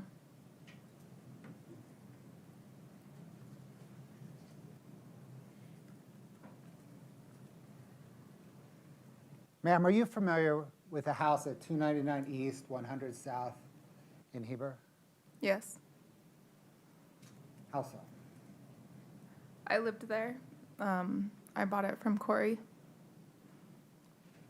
Who lived there with you? My family. My husband and 3, and I had another one, so 4 kids. Ma'am, when you say you bought it from Kouri, what do you mean? We were in a situation of needing a place to live, and Kouri was buying this house to flip it and sell it, and she offered to sell it to me.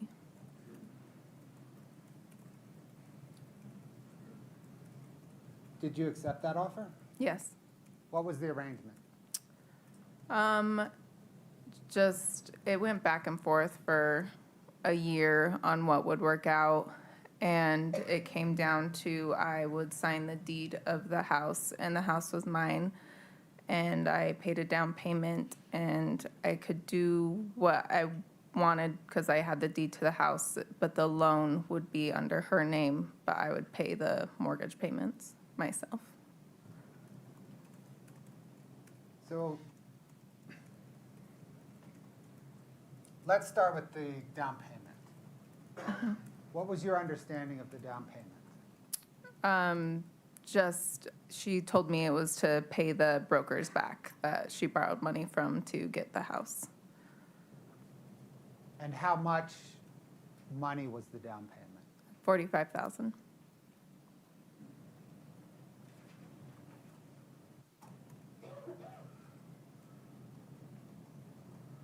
What, ma'am, were you doing for a living at that time?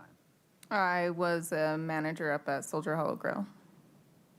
And did you work in part for tips? Yes. And did you have savings from your tip money to pay the $45,000 down payment? Yes. Did that amount to essentially your life savings at that point? Yes. Did you wire $45,000 to Kouri Richins in 2 separate wires? Yes. And you understood that to be a down payment on the house that you were living in? Yes. Did you understand that Kouri was going to put that money towards a mortgage that was closing soon after you wired the money? Yes.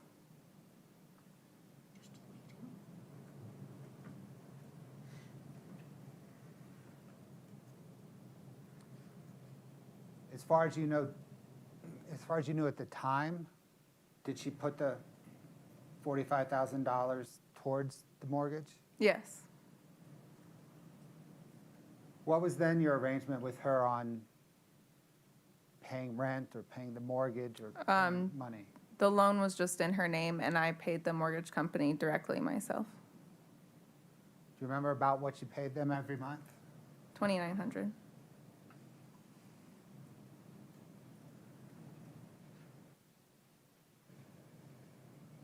Scott, can I get 6-14, please?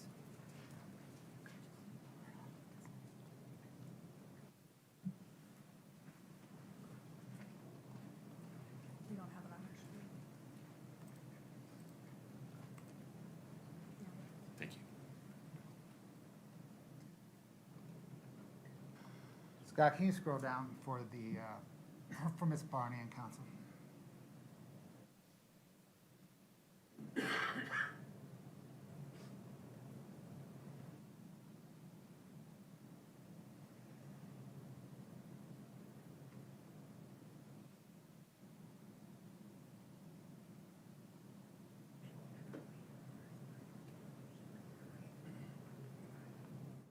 Ma'am, do you recognize that document? Yes. Is that a copy of a warranty deed that you signed on this house? Yes. Is it an accurate depiction of that warranty deed? Yes. Your Honor, the state moves 614 into evidence. No objection. 614 is admitted. Your Honor, thank you. Okay, Ms. Barney, it says up at the top, 290 East, 100 South in Heber. Is that the address that you lived at with your family at the time? Yes. And that's you, Chelsea Barney, as the sole owner? Yes. Scott, if you could scroll down, please.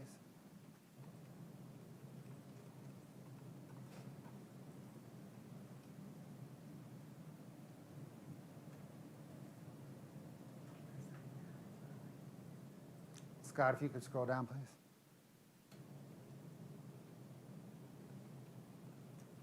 Scott, if you could, I'm sorry, go up. If you could just enlarge kind of the middle to the bottom portion. Thank you.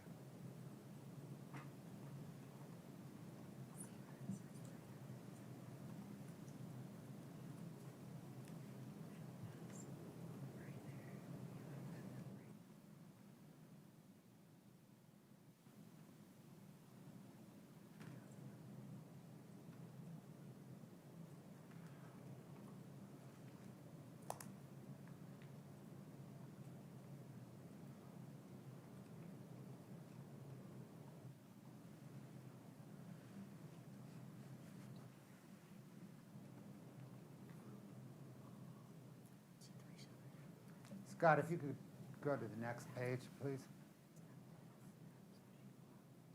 And then down to the bottom. Oh, I'm sorry, the bottom page.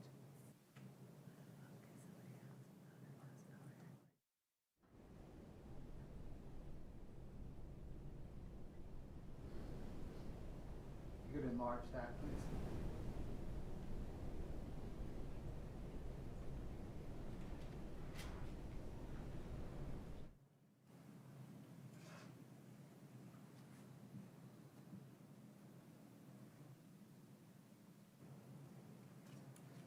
Ma'am, is that your signature at the bottom?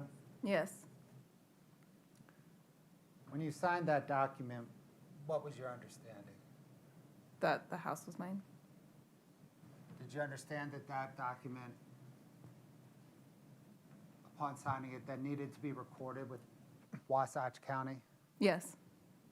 Was that document ever recorded with Wasatch County? No.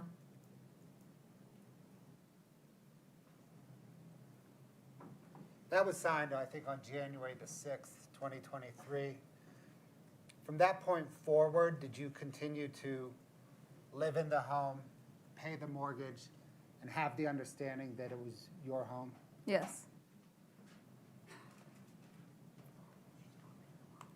Did there come a point when that understanding changed? Yes. When was that?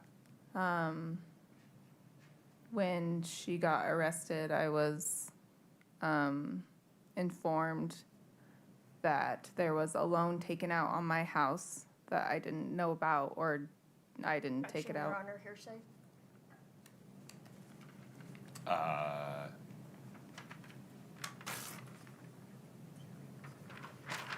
So the question was, did there come a time when she became aware of a certain condition? She's explaining how she became aware of the condition. Doesn't matter if it's true, just matters that she heard it.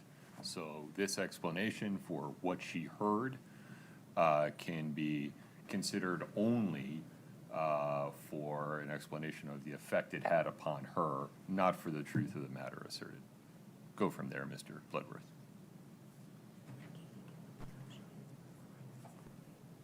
So did there come a time when your understanding changed?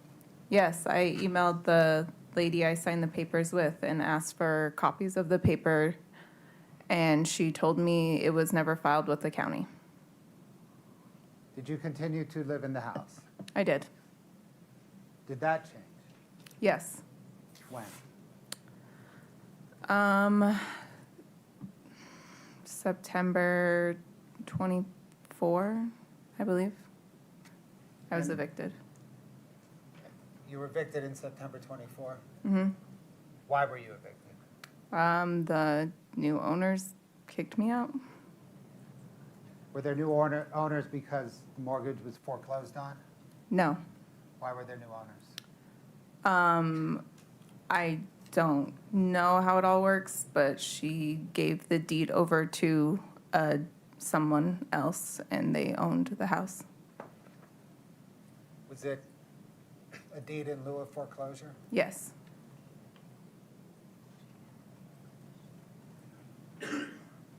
Who's the she when you just said that? Kouri.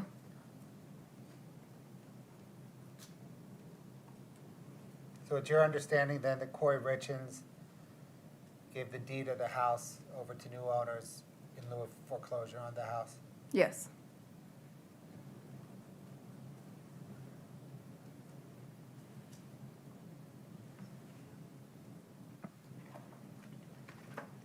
Scott, can I get 2-55 Delta, please?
Ma'am, is that an accurate depiction of January 17, 2022 text exchange between you and Kouri Richins?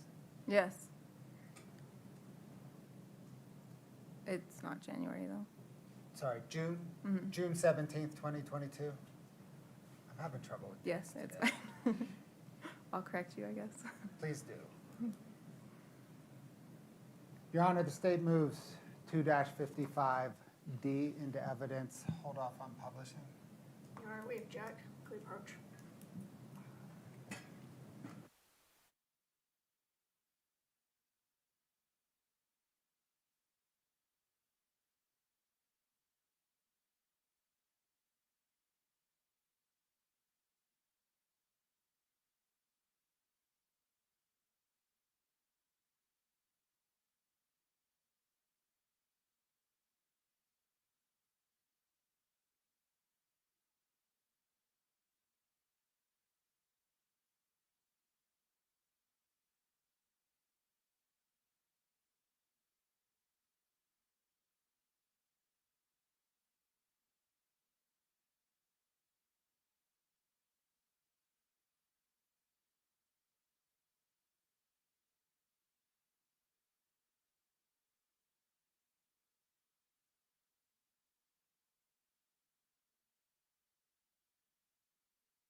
Scott, would you go to page 7 for me?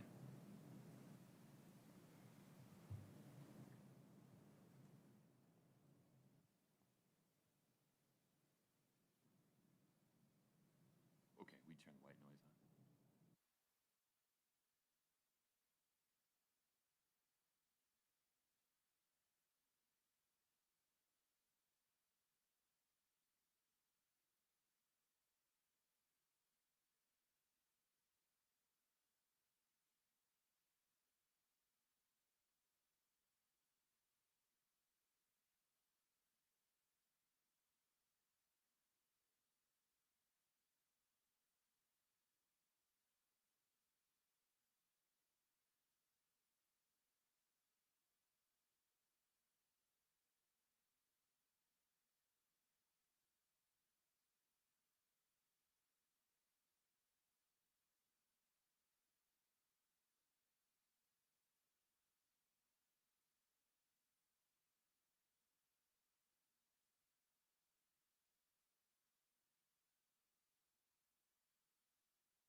and gentlemen of the jury, watching me do this at sidebar has got to be like watching paint dry. So rather than that, we're going to let you stretch your legs. Please rise for the jury.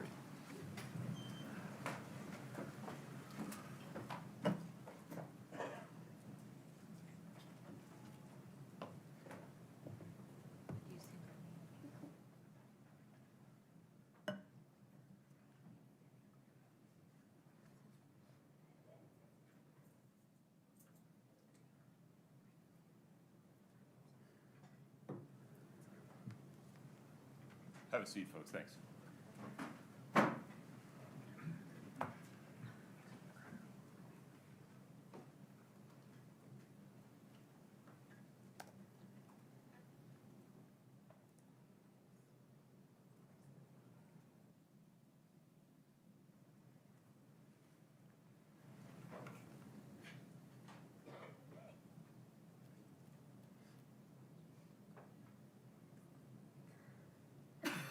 May I borrow that, Mr. Bloodworth? Thank you.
Okay.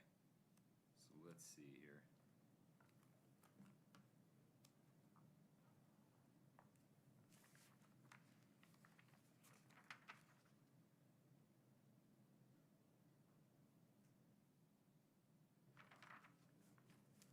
Ms.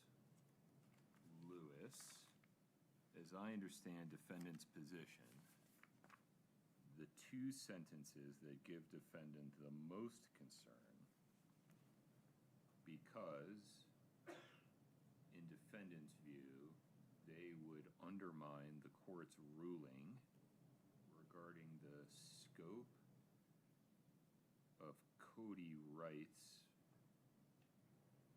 likely testimony, are as follows. This is, details matter here, so if you can write those details down. The green message from Ms. Barney on June 17 at 10:36:04 includes the following sentence. Quote, "Fuck that, you wouldn't call Cody about anything personal," end quote. I understand your position to be that when considered in context of Cody's testimony would provide a inference for the jury to draw, or would provide a basis for the jury to draw an inference regarding the content of the conversation with Cody that has been excluded. Am I with you so far? Yes, except that we actually would start with, you gave him a sandwich. Yeah, sorry, that is something your client talked about later in the string, so that, we gotta keep that context in there.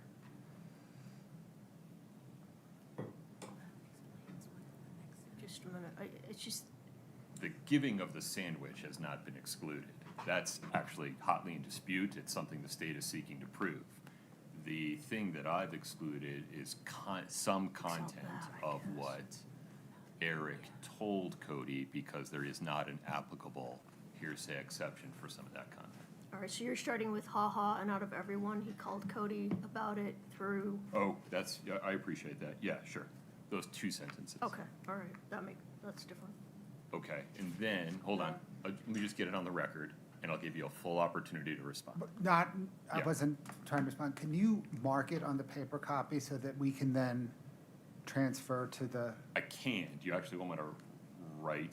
I don't want to ruin the only copy you have today. we'll make a new one. All right, very good. I got it.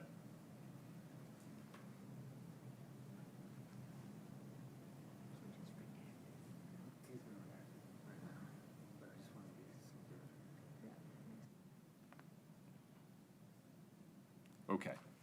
And then, as I understand it, Ms. Lewis, we would go to 6/18/2022, 9:57:49. That's on page 9.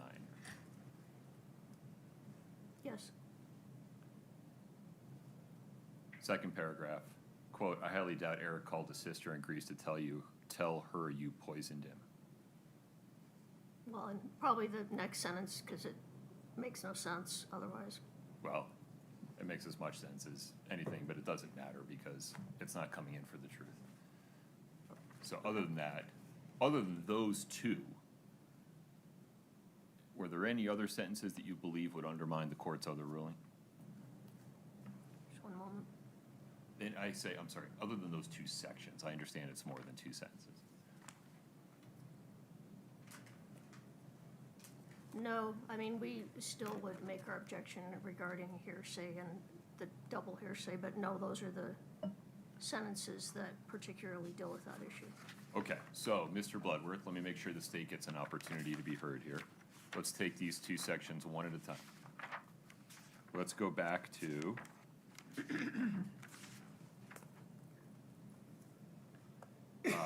6/17/2022, 10:36:04. That's the top of page 7. Let me know when you're there. I think I'm there, yeah. Okay, quote, "Ha ha, and out of everyone, he called Cody about it. Fuck that, he wouldn't call Cody about anything personal." Those two sentences. Any objection to redacting those two sentences? No, yeah. Okay, let's do that, Scott, and then let me know when you're ready to move on.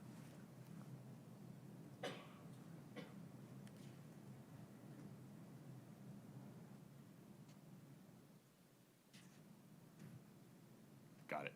Can you see that, Ms. Lewis? Yes, yes. Okay, and then Scott, if we may go to page 9, the green bubble at the top.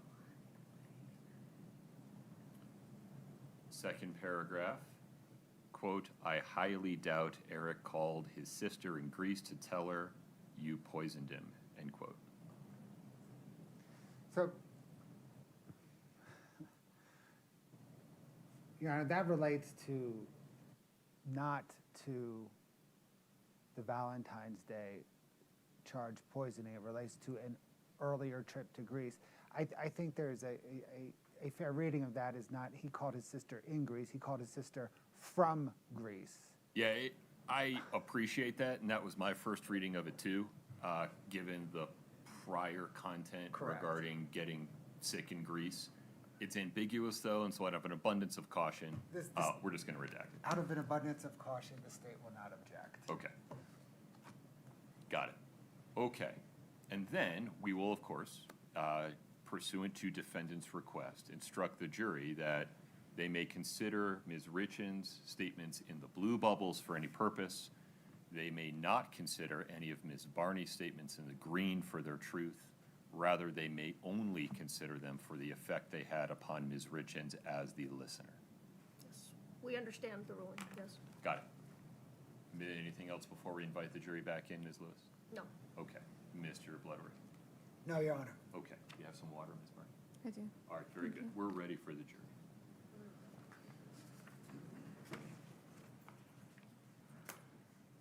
Yeah, it's 2-55D.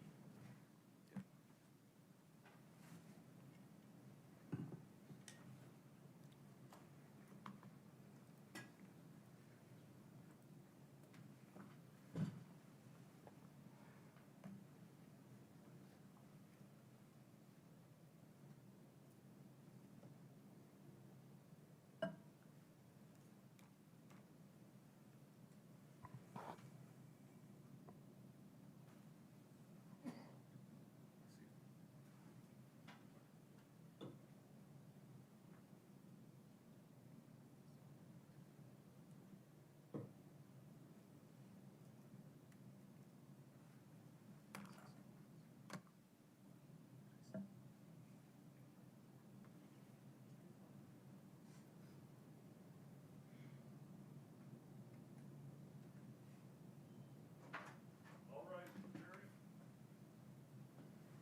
please have a seat as you come in.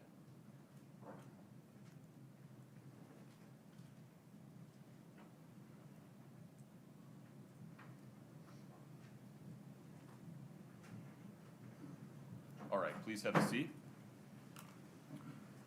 Mr. Bloodworth, State's Exhibit 2-55D is admitted. Would you like us to publish to the jury? Your Honor, one question first, please. Yes. Ms. Barney, do you recall that text exchange that you just read? Yes. What, ma'am, was the context of that exchange? She received an affidavit on why her house was searched. Your Honor, may the court publish? Yes. Ladies and gentlemen of the jury, you're about to see a text exchange between Ms. Richins in the blue bubbles, Ms. Barney in the green bubbles. You may consider Ms. Richins' statements in the blue bubbles for any purpose. You may not consider Ms. Barney's statements in the green bubbles for their truth. Rather, you may only consider them for the effect they had upon Ms. Richins as the listener of the messages.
Ma'am, I'd like to now turn your attention, please, to about 2 weeks after Eric's death. On March the 19th, 2022, were you part of a phone call between the defendant, Kouri Richins, and Bryce Knudsen? Yes. Who is Bryce Knudsen? Eric's best friend. Did you listen to that phone call this morning? Yes. Is it in 2 separate parts? Yes. Was that phone call an accurate depiction of the phone call that actually occurred? Yes. Your Honor, those parts are labeled 2-46 and 2-47. The state moves to admit 246 and 247. Counsel. Same objection. Okay. 246 and 247 are admitted, starting with 246. Yes, Your Honor, we're going to publish in just a moment. Fair warning, they're long. Ma'am, what was the context of this phone call? Just to see how Eric felt about everything that was going on with the house and it being in the will and Kouri not having it.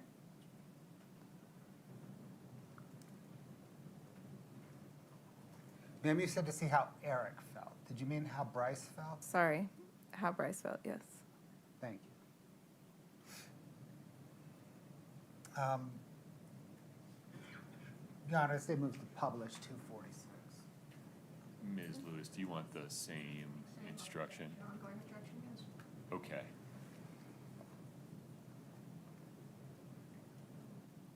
You're going to hear a telephone conversation that has 3 voices on it. One of them is Kouri Richins. You may consider the statements made by Ms. Richins on this recorded telephone call for any purpose. The statements made by the other 2 voices on this call, you cannot consider for their truth. Rather, you may consider those statements, if at all, only for the purpose of the effect they had upon Kouri as the listener to those statements. All right. Scott, if we lose audio, we'll do our usual dance, okay? Sounds good, John. All right. Your Honor, actually, can I also admit, state moves to admit 2-46T, which is the transcript for the first audio, and 2-47T, which is the transcript for the second audio. Same objection. Very good. 246T and 247T are also admitted.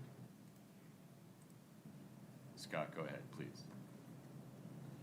Just walking to the airport. In the airport? Yeah, remember I work at the airport at night? Yeah. Well, no, I want to talk to you when you're free, not when you're at work. No, I got 30 minutes for the next flight. Okay. I gotta talk to you. I gotta get shit off my chest. Okay? You okay? I'm good. So, you know that I'm obviously in a lawsuit with the Richins. You are? Yes. I did not know that. I just want to tell you what's going on. But I also want to back up a couple steps, and I want to tell you that I understand that your loyalty is 100% to the Richins. Like, you've known them longer, and I get that, and that's fine. And I just, if our friendship ends here, I get that too. And I mean, I get it, Bryce. Like, I just get it, and it sucks, but it is what it is. And I just want to get everything out on the table right now so that, but basically, you know about Eric's trust. It's no surprise. Yeah. Bryce, I don't care about money. It's not a big fucking deal to me. all the money, you know, Eric has almost, $3 million in life insurance money. I want it all to go into the trust to my kids. I don't want any of it, Bryce. Like, I don't care about money. Sure. This house is my house, Bryce. Right. But, I mean, when I make money, like, I work hard for my money, Bryce. Like, I do. I don't make Eric money. I have put $80,000 towards our mortgage in the last year. I paid $60,000 in cash of my money towards that pool. Like, this is my house. And I'm going to fight for it. I just want you to know. And whether I have to fight the girls about it, I'm going to. They can have half of C&E. They can have all the life insurance money. They can have anything they want. Take it. Take it. You know, but they can't have my house, Bryce. Yeah, for sure. I don't know everything, right? I know what Eric was doing for a long time, right? I mean, I don't judge you. Eric doesn't judge you. Eric doesn't judge me and the mistakes that I made, right? But I know that. Bryce, I mean, I'm just gonna be up. Yeah, I took $250,000 off of our house. Yeah. Do you know how much in real estate we own today because I did that? $11 million worth of real estate.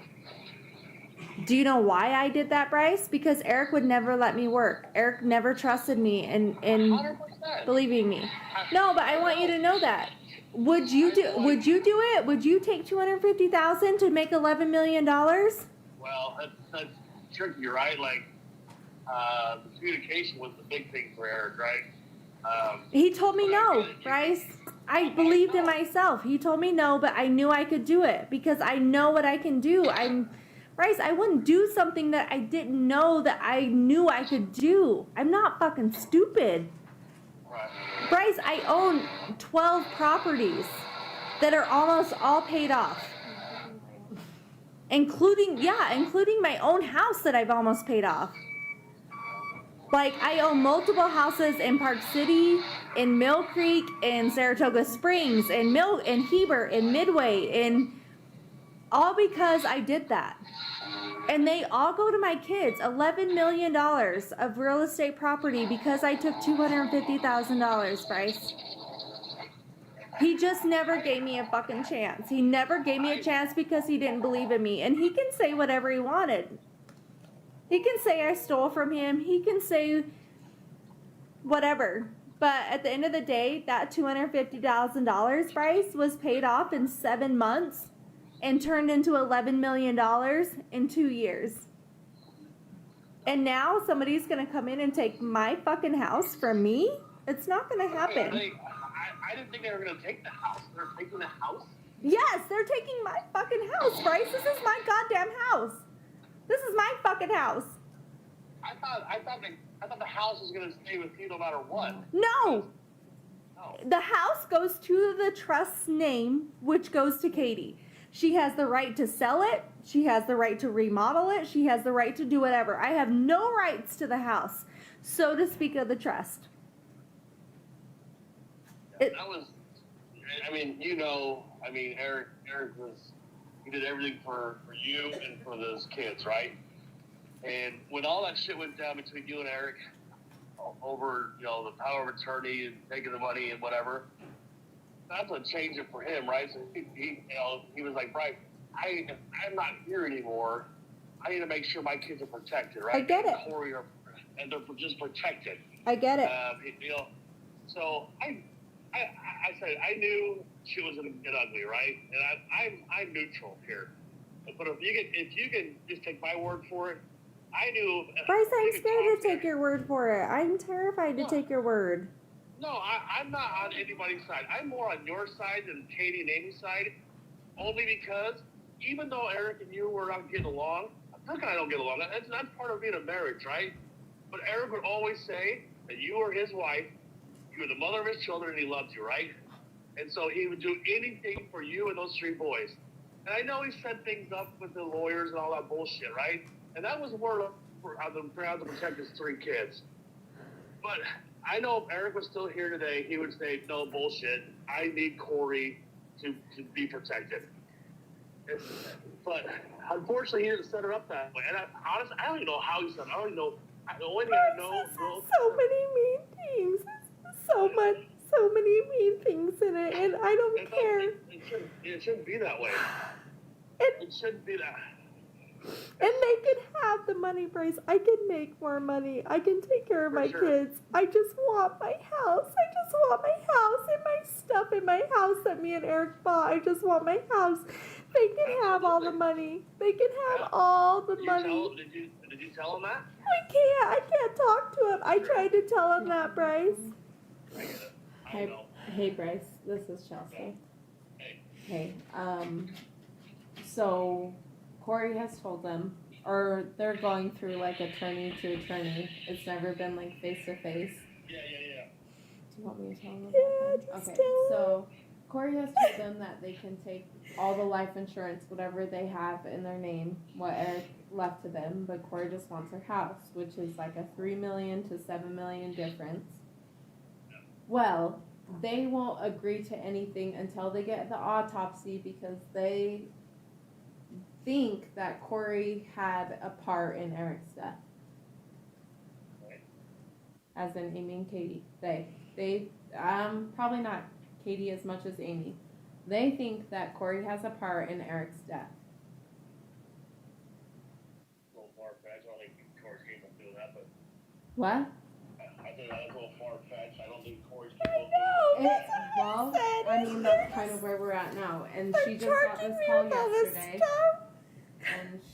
And I'm up here just because she asked me to come up because she's kind of broken right now and she doesn't know what to do. And that's kind of where they're at, where they said they don't want to agree to anything until they get the autopsy back to reassure them that Kouri had no part in Eric's death. So that's kind of where Kouri's like, like how, I don't know. I don't even know. Like, this is all just fucking crazy.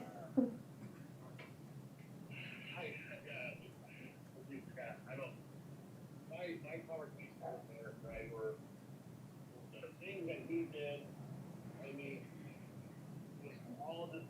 were all to protect the kid's story. No, and everyone totally understands that. Like, I think everyone understands that. Everyone knows how Kouri and Eric were. Everyone does. Like, even I do. Like, everybody knew how like, we're not fucking stupid.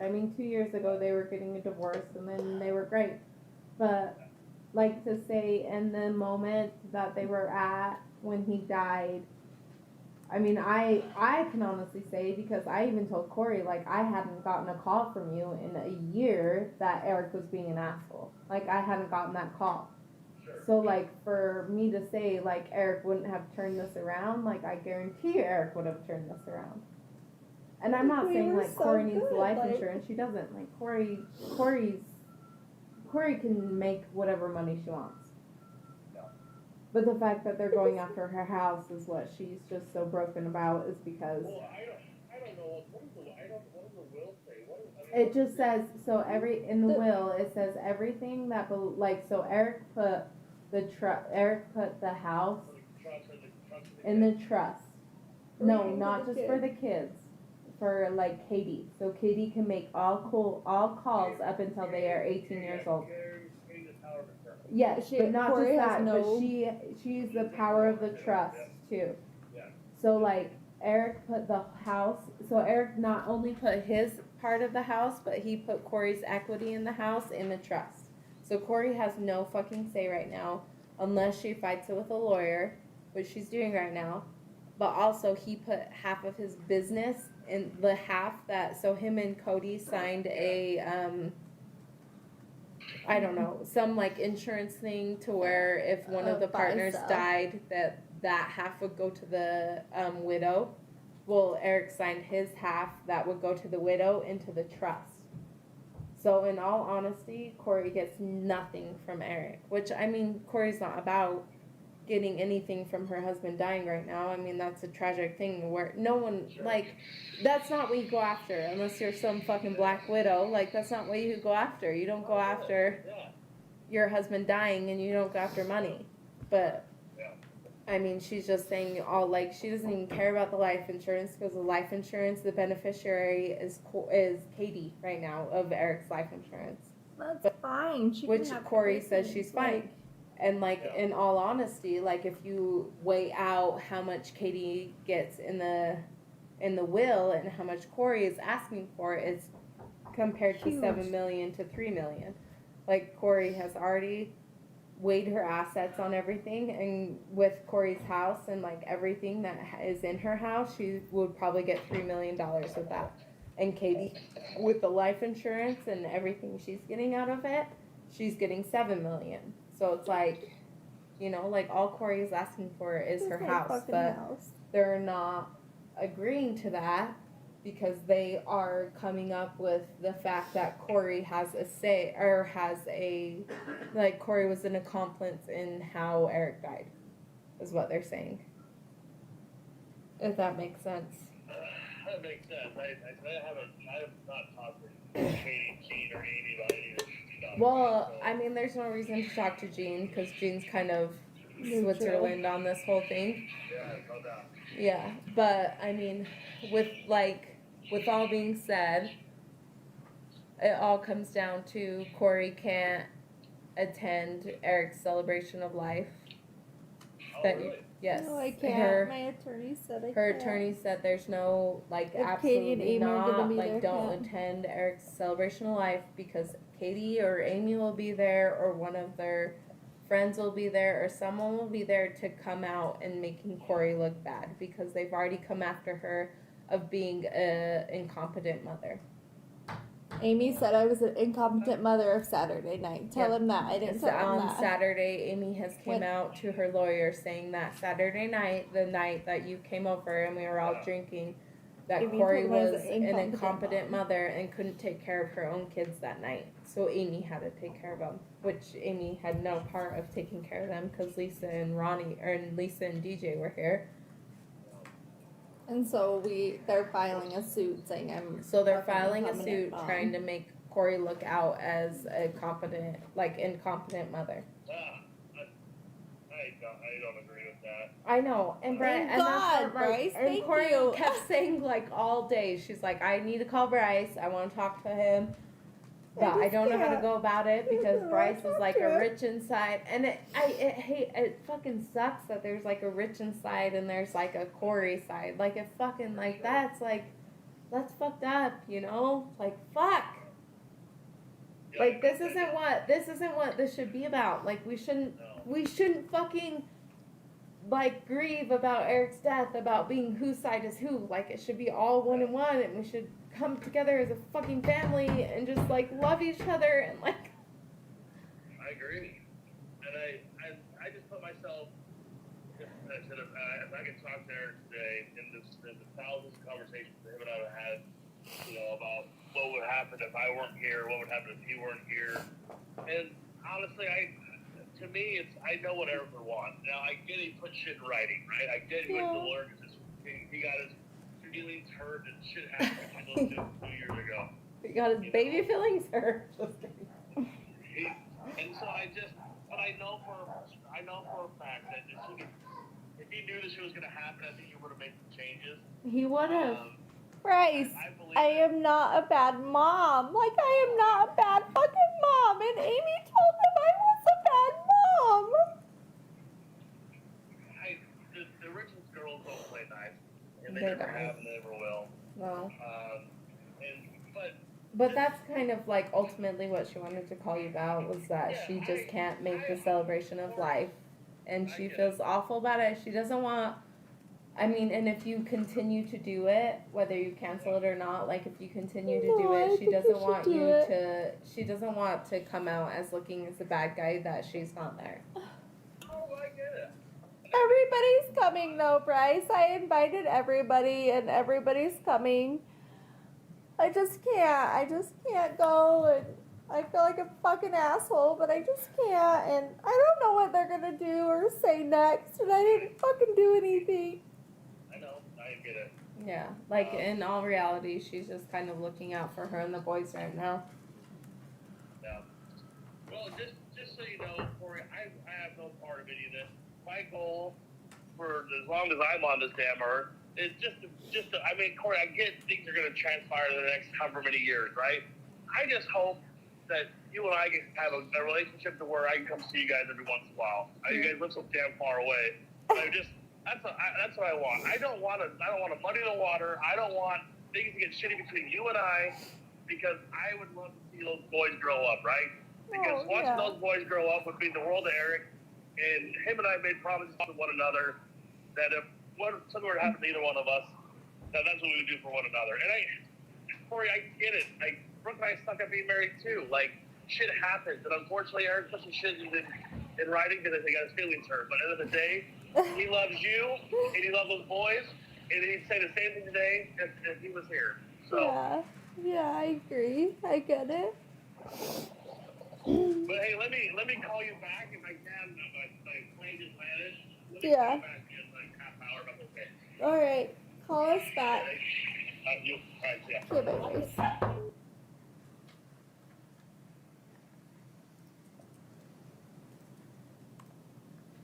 Donna, we can move to 2-47 now.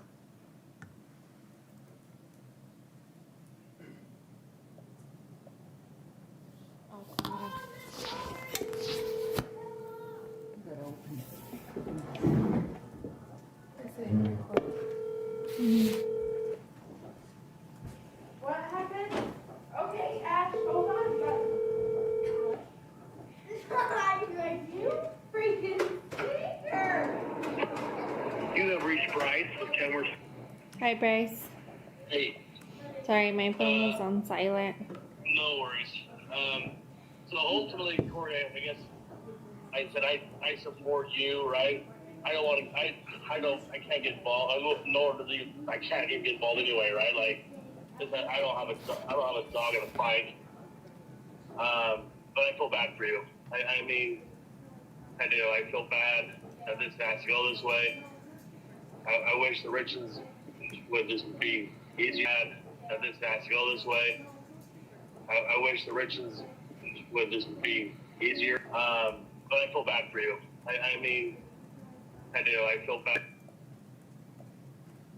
I think we lost the audio there. No problem. Let's fix that. One moment, please.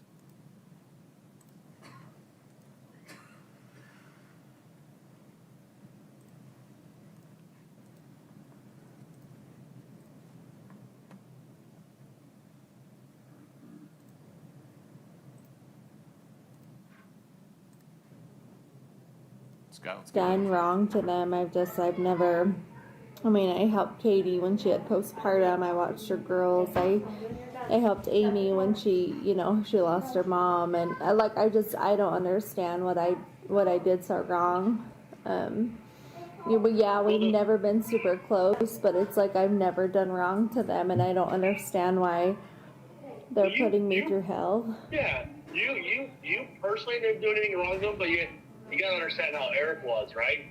When Eric was upset or when you guys weren't getting along, he called me. Well, he stopped calling me because I kept telling him, I said, you gotta do one of two things, Eric. If you're not unhappy, because he said the same thing to me with Brooke, right? Brian's goddamn, just get divorced. I'm like, dude, Eric, it's easier said than done. Right? Oh, it is. It is. Yeah, but it's easier said than done. He'd always push you to get divorced. I would say, dude, if you're not unhappy, you should get divorced. Yeah. And his response was, I love Kouri. I love my 3 kids. I couldn't bear to see not being with my kids every single day. I said, dude, I get it. They freaking make it. Did that happen again? I believe so. Oh, I'm so sorry.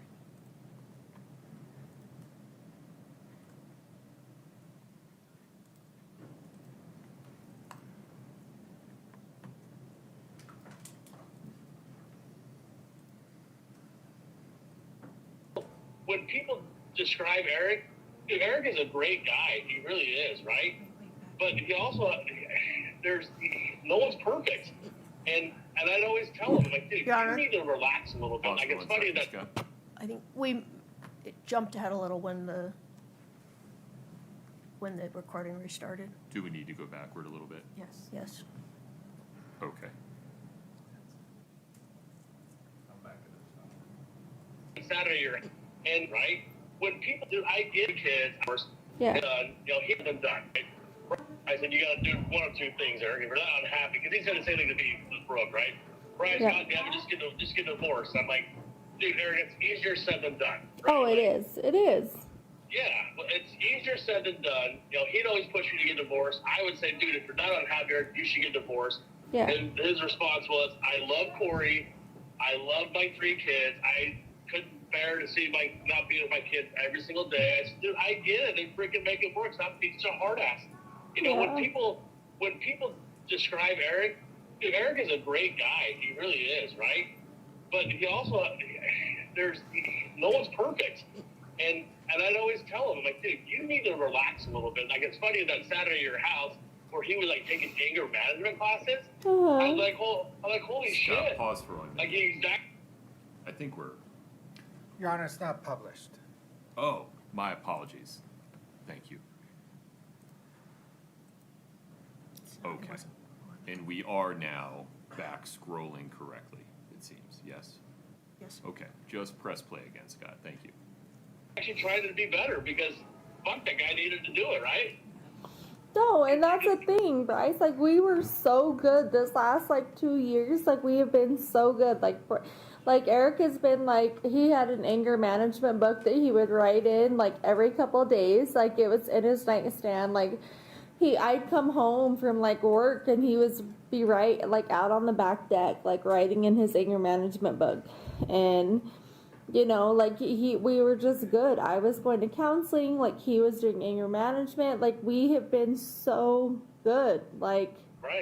Everybody knew it. We were going on double dates. We were going out more. We did weekly date nights.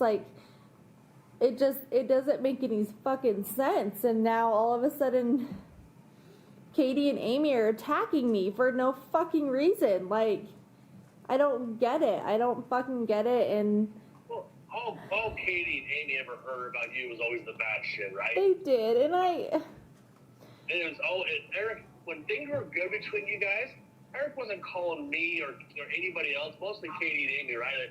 Hey, Kouri did this awesome, she did this awesome, this is great, right? yeah. He would only call the bitch about what you were doing, The bad he didn't stuff. like what you were doing, right? And so Yeah. all I heard was the negative shit, right?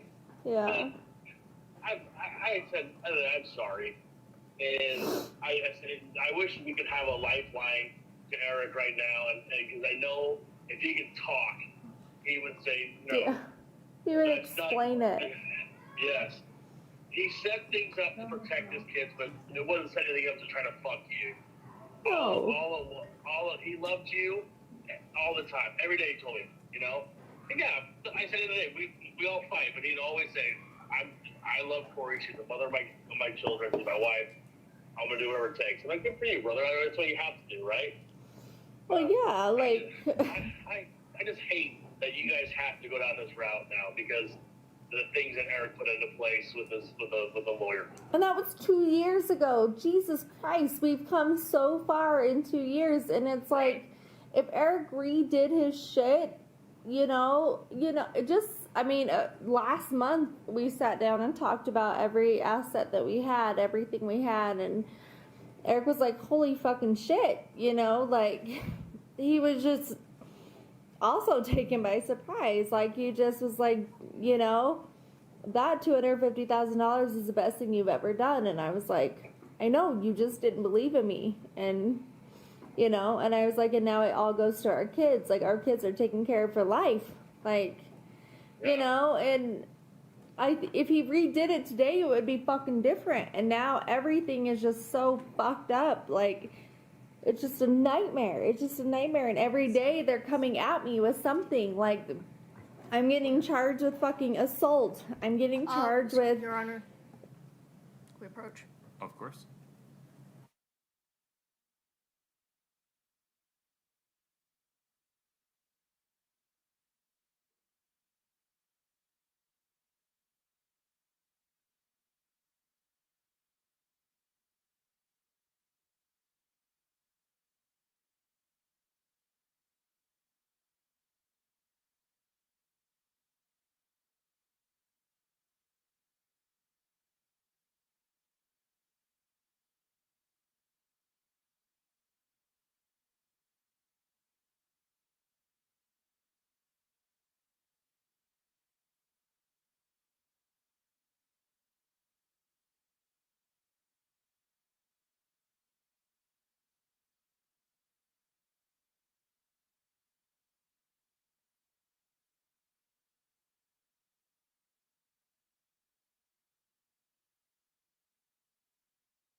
Scott, we should just be able to press play. They have 4 charges against me right now. One is theft of trust property. One is Do we want the instruction? Can I have a moment? Of course.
Thank you for your patience.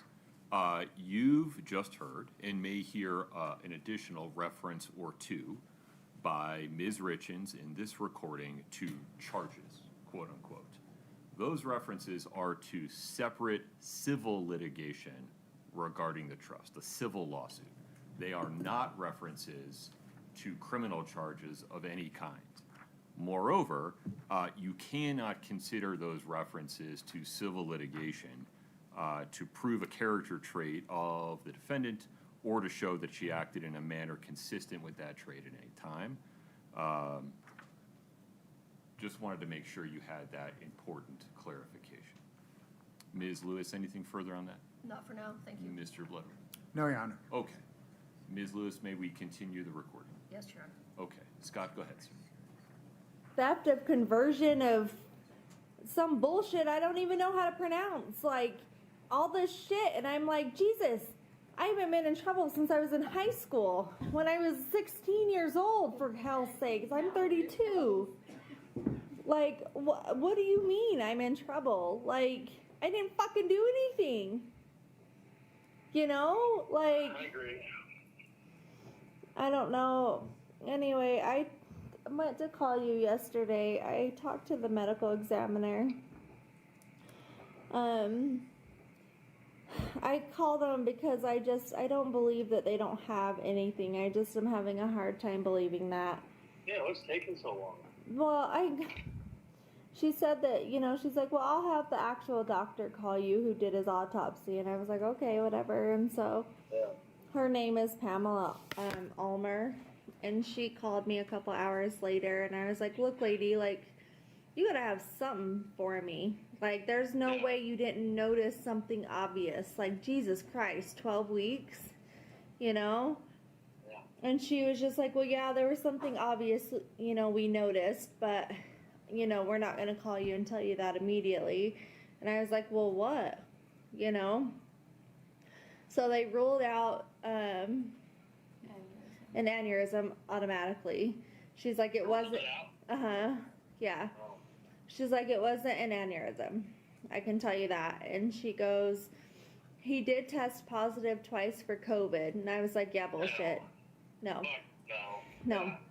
Which we did have COVID a month and a half ago. Like, we all tested positive, but that was like a month and a half ago. Like, he didn't still have fucking COVID. Yeah, that was fucking, everybody had it in January. Like we didn't still have COVID. And she was like, well, his lungs, he had a fungal infection in his lungs. Like, they were completely covered and white spots. She's like, and I don't know what it was. She's like, so I cut 3 of them out and sent them in for biopsies. She's like, but they were so full of fluid and blood. She's like, I have no idea yet what it is.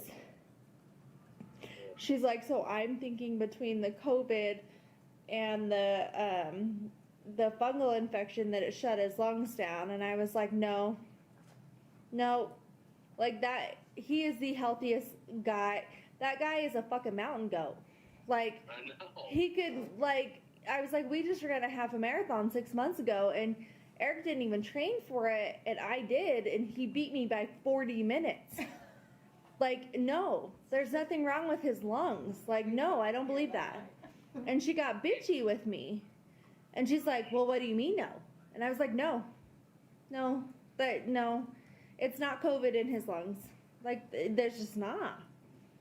There's no way. And I was like, and no offense, like, my husband would roll over in his grave and haunt you and everybody involved if you put him down as COVID.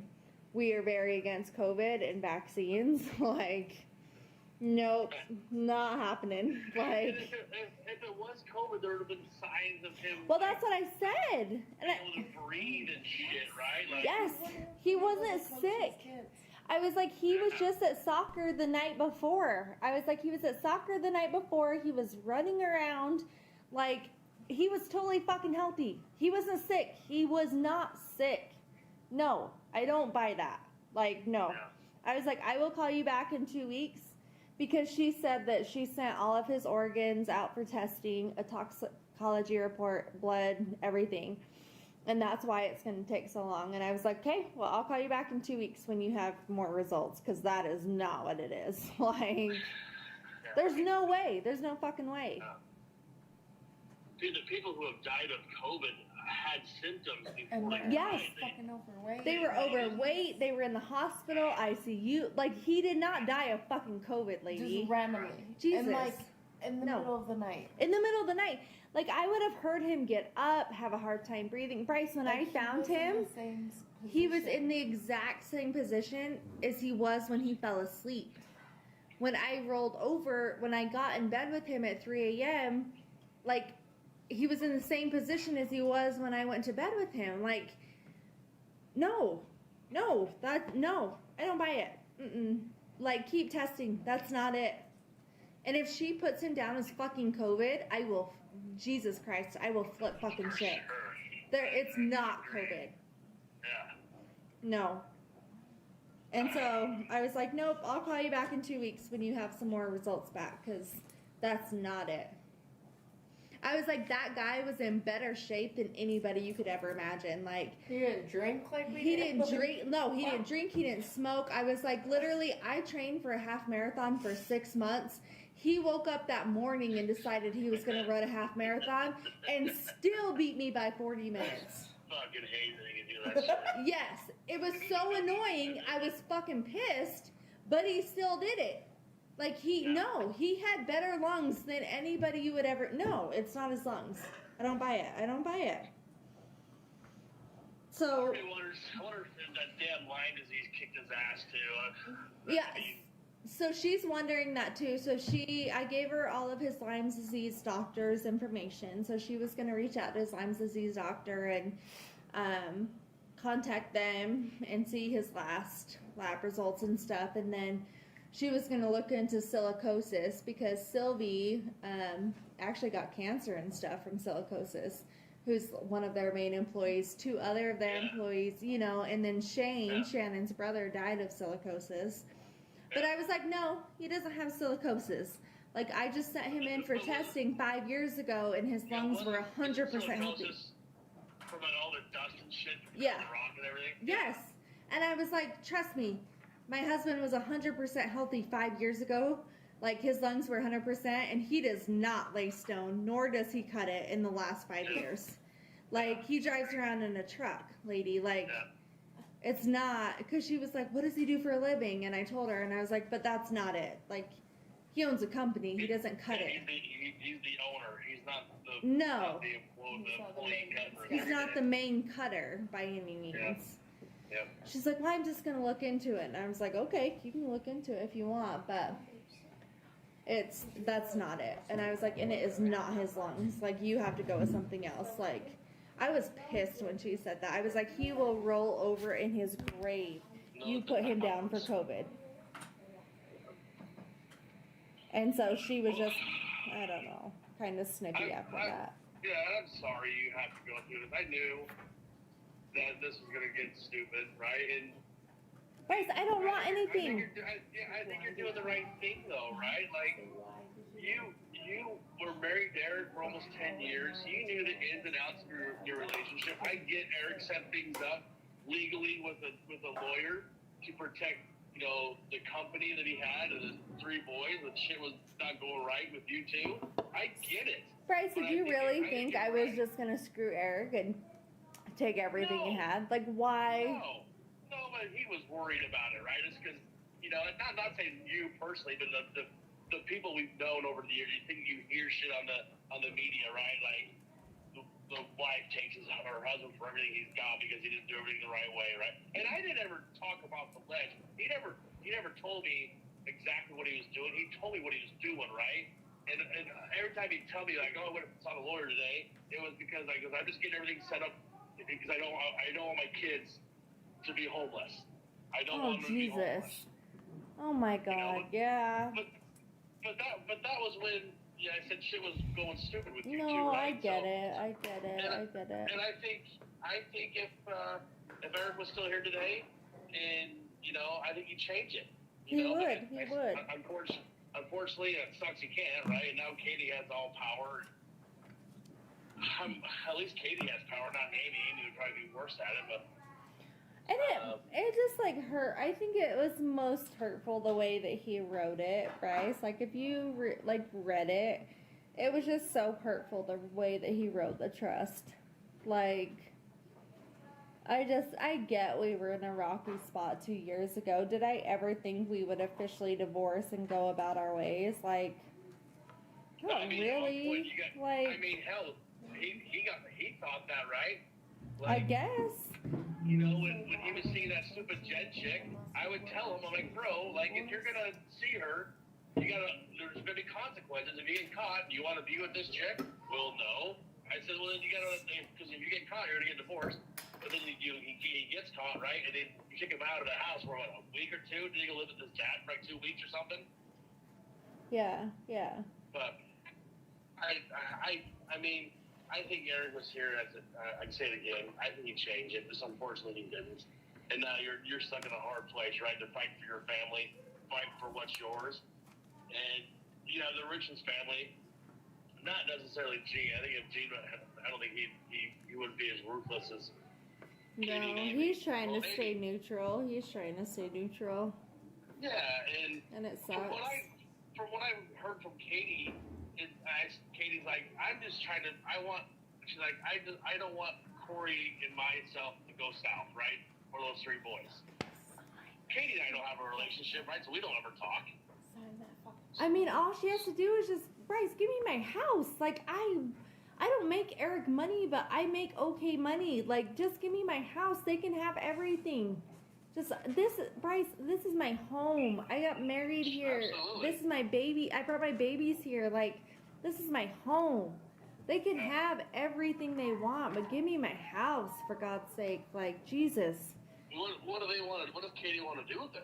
Does she want to sell it? No, I don't know. They just want it. They want the title in the trust's name, so I can't have control over it. And they won't figure anything out with it until they have the autopsy report. And when they said that, it broke me. Like, I said, what does that mean? Thinking that you had something to do with it. Yeah, and I lost it. And I asked my attorneys, I said, I don't understand. What does that mean? And he was like, they think you had something to do with Eric's death. And I said, what the fuck does that mean? Jesus Christ. And he was like, they think that, you know, and they reiterated it. And I was like, oh my God, what? And they're like, they're going with that, Kouri. They're on that level. And Bryce, I lost it. Fucking lost it. I was like, you think I killed my fucking husband for Jesus Christ's sake?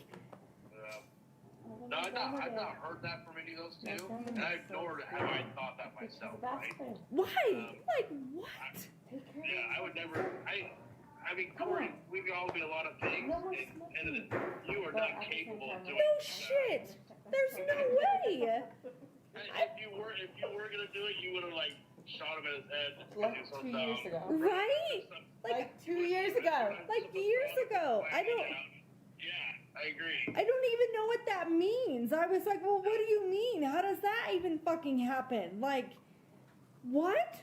Like, I gave him too much water? Like, I don't even know. Like, I drowned it. I don't know what that, like, what? Yeah. And my attorney was like, well, that's kind of a silly thing to say. I was like, well, I don't fucking know what you mean right now. Like, I don't know. And he was like, Kouri, you need to lay low in your house for the next 3 months and not go anywhere. And I was like, are you serious? That's wild. And he's like, no, that's what they're attacking you with. And I was like, oh my God. And yeah, so, and then, yeah, that was the other thing is like, I fell, Bryce, I like fell to the floor. They're not only coming after her with that, but they're coming after her with being a mother. I didn't ask Bryce to write a letter. Bryce, I asked everybody else to write a letter from that night because Amy said I was an incapable mom and that I was so drunk that night she had to care for my kids. And I couldn't care for my own kids. I love to drink. You know that, right? Like everybody knows it. I love to drink. I have never been in a position ever that I could not take care of my own children. Ever. Like, and remember Amy took video? She showed her attorney those videos and said, look, Kouri's partying all night. She's not a grieving wife. She's not a capable mother. She showed those videos to their attorney, Bryce, like, and showed my fucking attorney, like, I'm a good mom, Bryce, like, Jesus fucking Christ, like. I mean, so she showed them with your pants off, Bryce. Also, you didn't have any pants on, Bryce. You didn't have any pants on.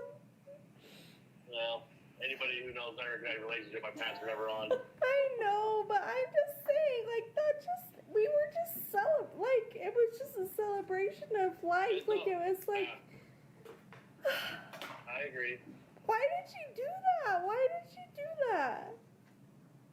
I can't speak for those two girls. I don't know. I don't know what makes them think, right? You know, they lose their brother, but at the same time, do you really want to lose? I lost my husband. I lost my kids' dad. My babies lost their dad, Bryce. Jesus fucking hell. And you're gonna submit videos and say that I'm an incompetent mom? Like, what? It's not fair. It's just. And I said, you guys can have all the money he had. I don't care. Just leave me alone, you know? Just fucking leave me alone. It's not. Hopefully when that autopsy chick comes back, they can stop being thinking. Obviously, it rules out that there's no foul play. But that's the thing. Like, it's so hurtful. It's so hurtful that there's a decision regarding the autopsy. That they would even think that. You know, like, it's like you're wanting an autopsy to make decisions. So like what? Like wow, what do you know who I am? I mean, it's just like what? It's just. I just don't get it. You know, I just don't get it. Well, they're going down a slippery slope, right? Because I mean, you are the mother of those three kids, and if they want to have any relationship with you and those three kids, this is not how you start out the relationship. No, and well, she's crying right now. What? You what? Hold on, Bryce. What? Can you come look at my photo readings?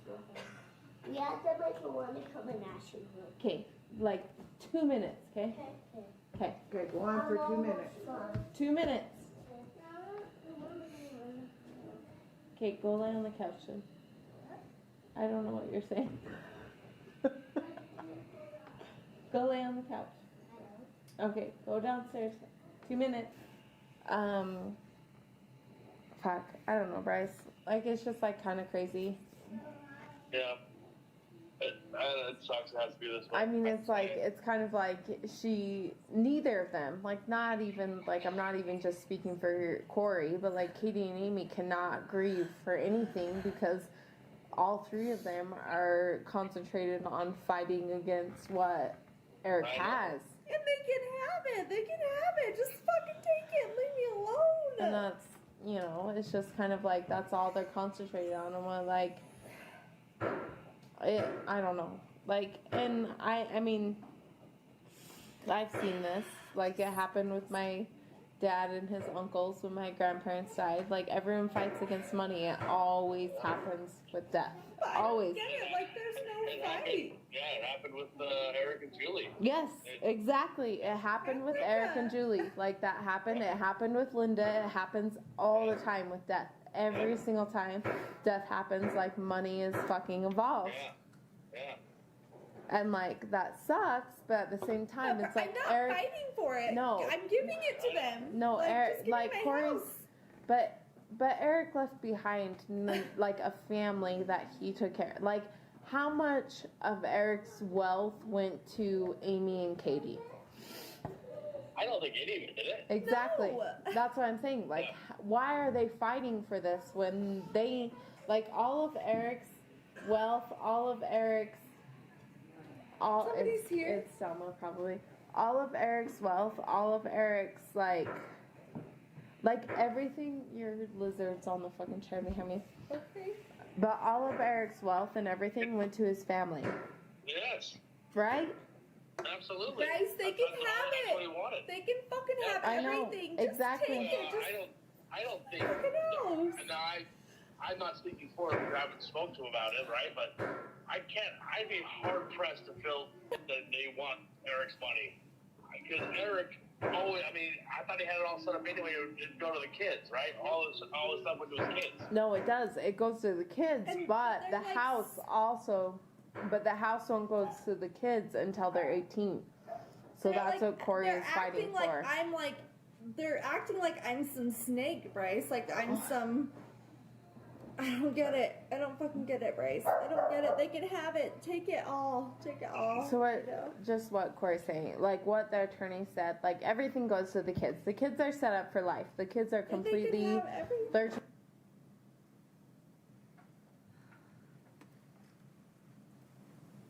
Your Honor, that's the end of it. Okay. Any additional questions for this witness from the state? No, Your Honor. All right. Ms. Lewis, would you like a brief break before cross-examination? Yes, maybe. Okay. That'd be helpful. Folks, let's let you stretch your legs. Thank you.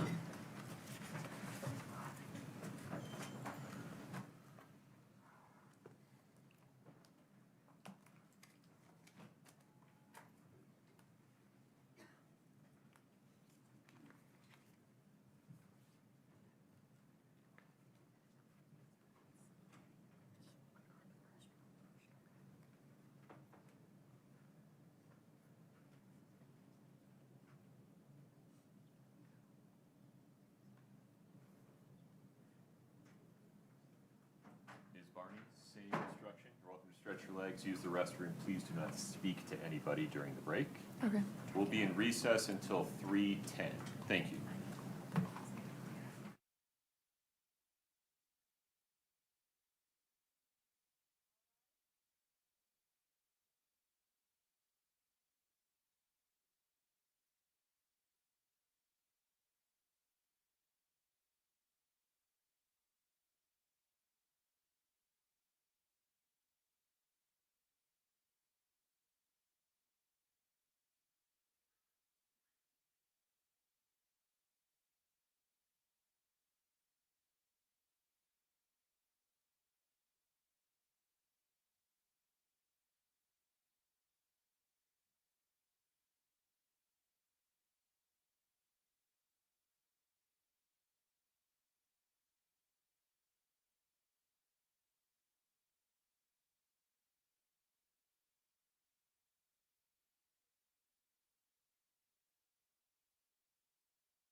I'm sorry.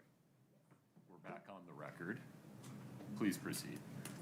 Your Honor, citing the case of Take C v. Baxi, I omitted an email in direct that I had intended to introduce. Okay, Can I pick up there and then tender Of course.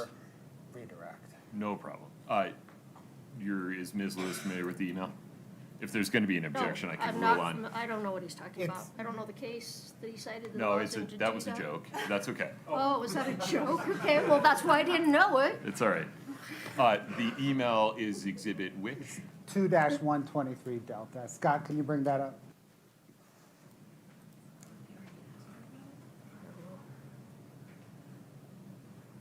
This is a text message exchange? Text message. Okay. Is that it? Can I see the whole thing? Yes.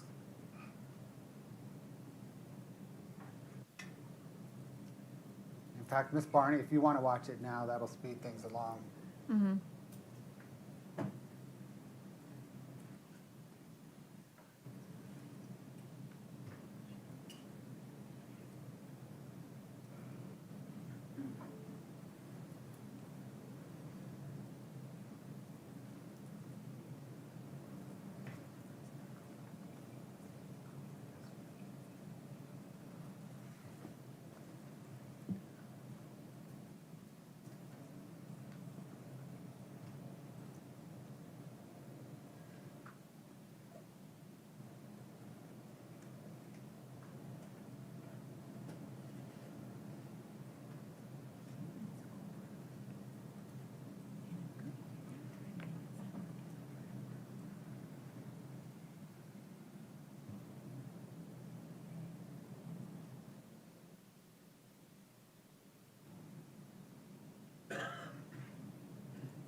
Ms. Lewis? Yeah, I object. Mr. Bloodworth tendered the witness, and to go back now and reopen, I object.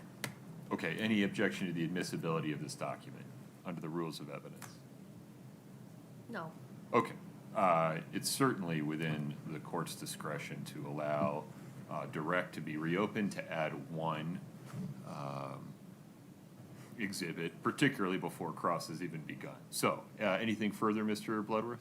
No, Your Honor. Ms. Lewis, anything before we bring the jury in? No, Your Honor. Okay. Tracy, if you would get the jury brought in, I'd appreciate it. We're about to. It's okay.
Please have a seat as you come in.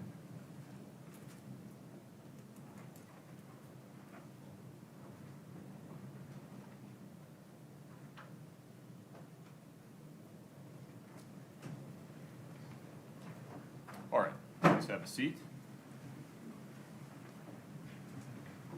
Ms. Barney, you're still under oath. Mr. Bloodworth, I understand the state would like to offer another exhibit. Yes, one more exhibit, Your Honor, thank you. Ms. Barney, you just reviewed Exhibit 2-123D.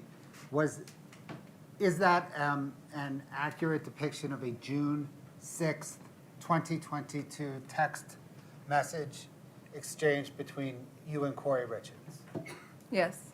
Your Honor, the state moves to enter and publish 2-123D. Ms. Lewis. No further objections.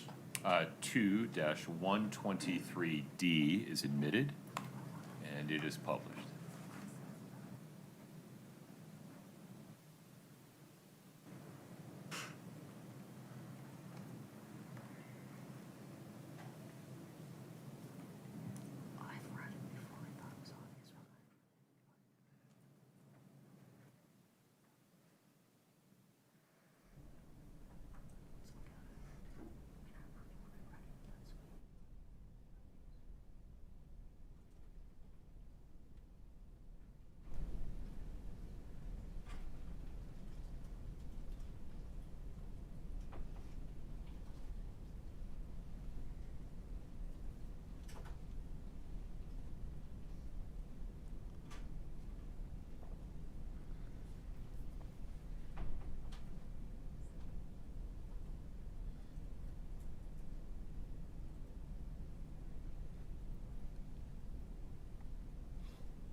Anything further for this witness, Mr. Bloodworth? No, Your Honor, thank you.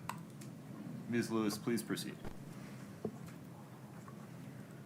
We have no questions for Ms. Barney. Okay. May we allow Ms. Barney to step down, Mr. Bloodworth?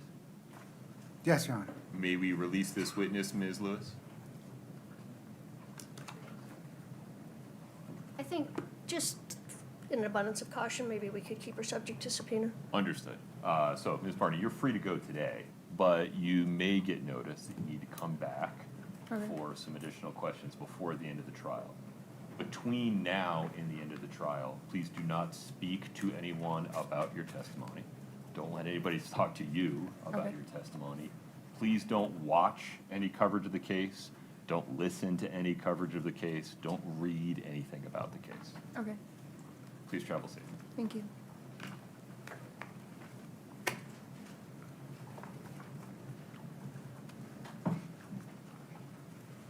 Mr. Blood. Your Honor, the state calls alley stakings. Very good.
Good afternoon. If you'd step in front of Brittany, we'll get you sworn in.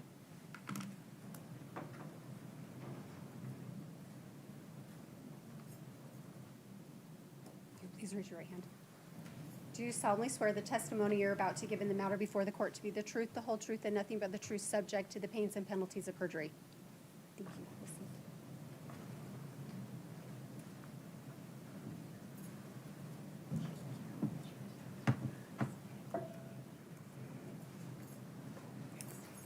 Please proceed. Good afternoon, ma'am. What, ma'am, is your name? Alameda staking? Is your last name spelled S-T-A-K-I-N-G-S? No, S. S-T-A-K-I-N-G. I'm sorry, there's only one of you. Yes. Ms. Staking, would you pull the mic a little closer to you? Okay. You can sit wherever you're comfortable. It's just easier to move the mic. Thank you. Please proceed. Apologies, ma'am.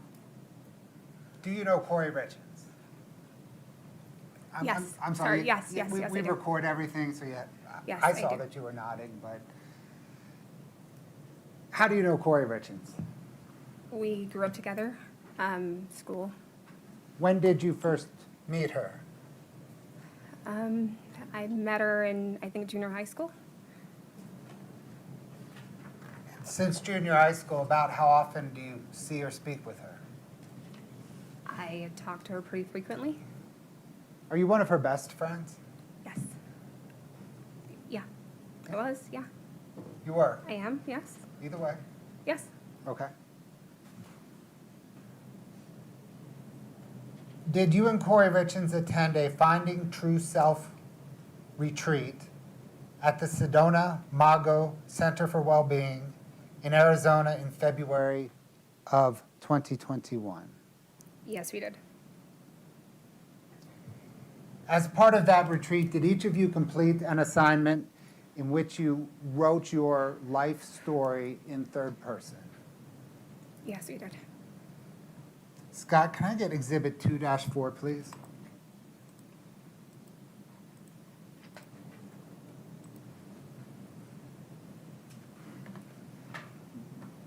Can you scroll through for the witness and counsel?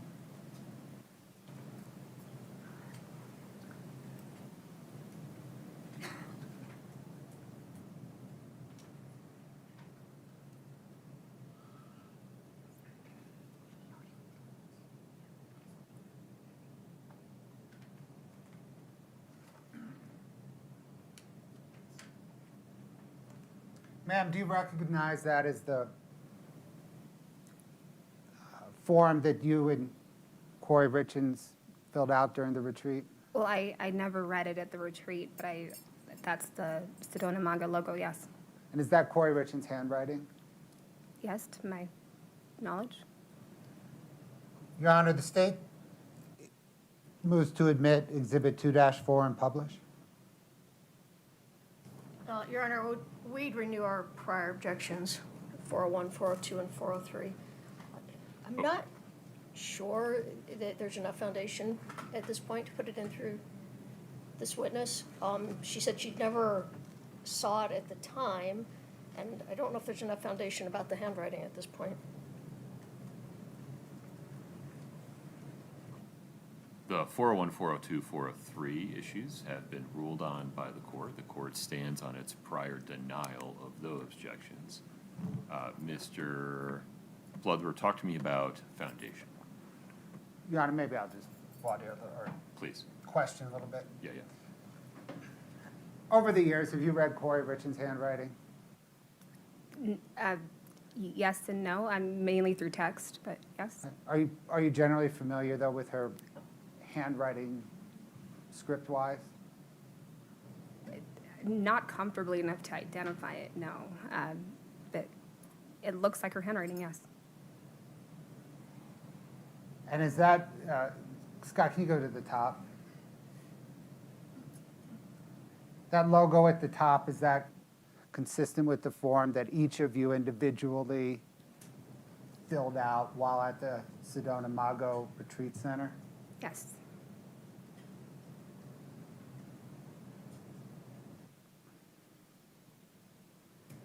Your Honor, the state moves 2-4 into evidence. Your Honor, we object. She said she's not comfortable enough to identify her handwriting, and she never saw Kouri write this or saw it at the time it was done. Counsel, would you approach for a second?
Mr. Bloodworth, the state's motion to admit State's Exhibit 2-4 is denied at this time. Yes, Your Honor, we'll revisit it. Thank you.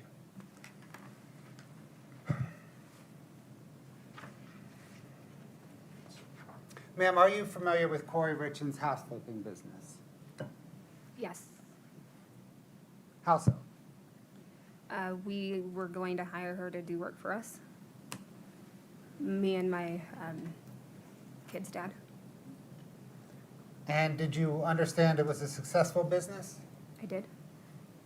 I believed it to be yes. Did you know whether or not the business was in any financial distress? No, I did not. Ma'am, are you familiar with Josh Grossman? Yes. How so? I knew that he was. What do you mean?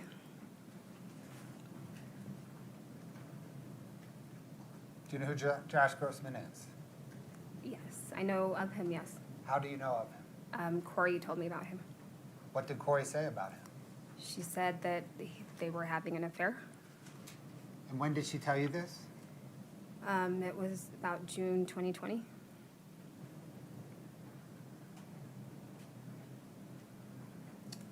Did she tell you the status of that affair when she spoke to you in June 2020?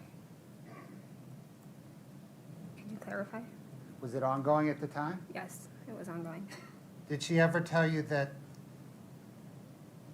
the affair was broken off? She did. When did she tell you the affair was broken off?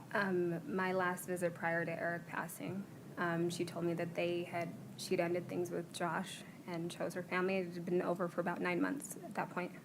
And was that last visit you had with Eric Richins on the weekend of February the 20th, 2022? Yes, I believe so. And she said then that she had broken it off 9 months earlier. Yes.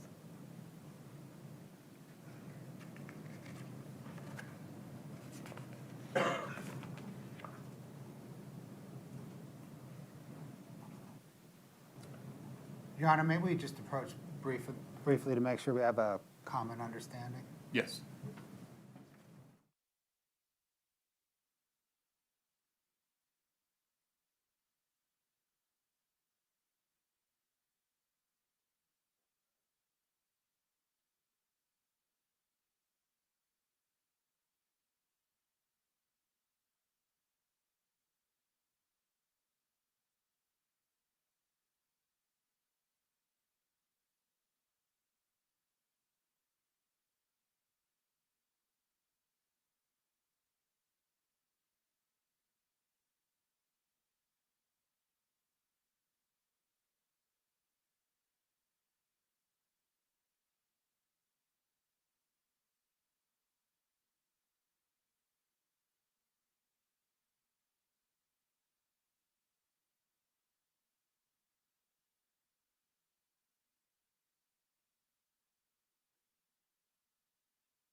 I promise that was time well spent.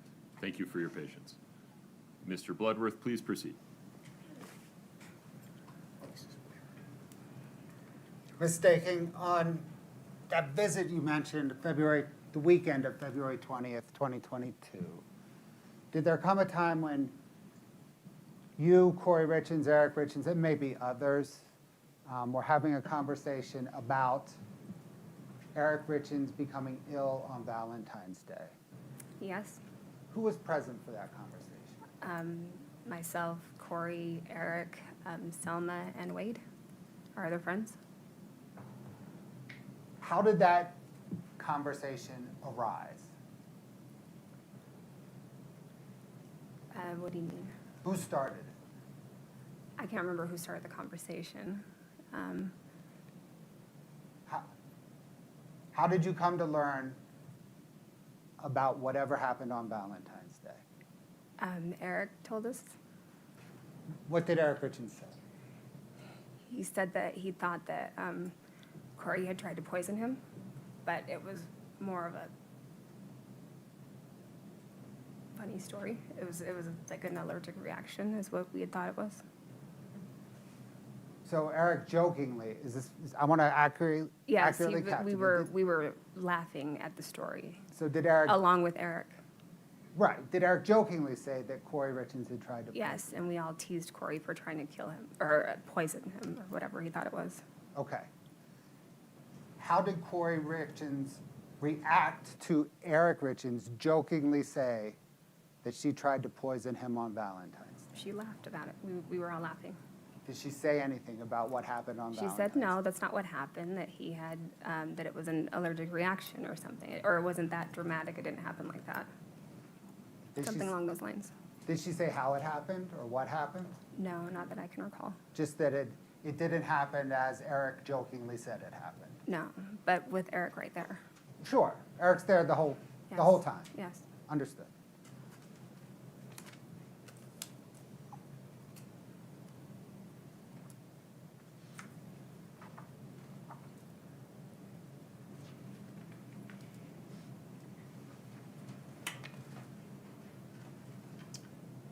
Your Honor, I hate to keep doing this. I just want to bring up one other thing at the bench. No, it's better. Okay.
I'm sorry, briefly, we're gonna go back to the Sedona Mago letter. Scott, can you publish, sorry, can you bring up 2-4?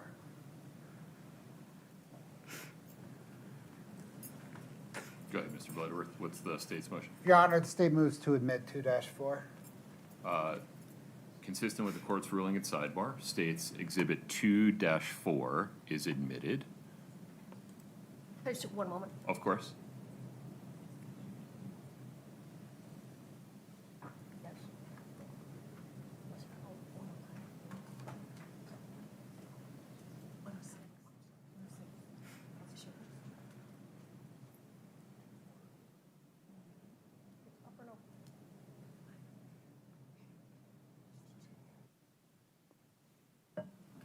Your Honor, I just think under Rule 106, for completeness sake, if we're going to put this in, let's just put in the whole letter. I'm not aware of what's under the redaction, so would the two of you approach for a second? Let's just make sure I'm.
Thank you for your indulgence. Just sit tight for a minute while we work through something. Thank you.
Or the whole story. Okay. Mr. Bloodworth, forgive me, how much time do you need to come up with an unredacted version? We have it. Okay. Scott, would you, the screens are muted, would you show it to me for a moment, please? One moment. Your Honor, we'll put a sticker on it later, but Okay. that's it.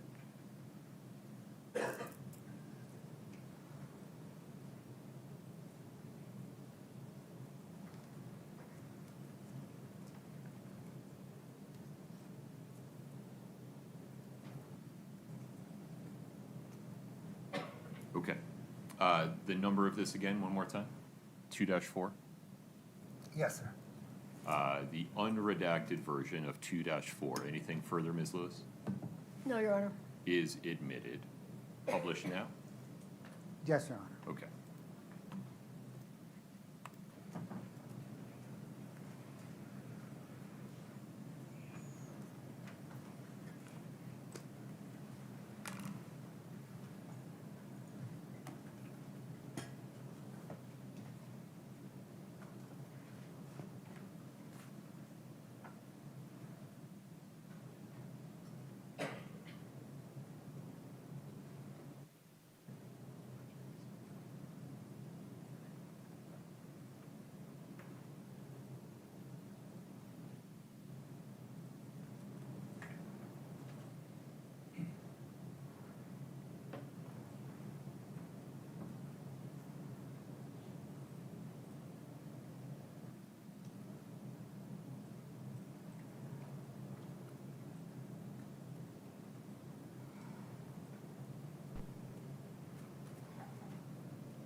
Thank you. No further questions, Your Honor.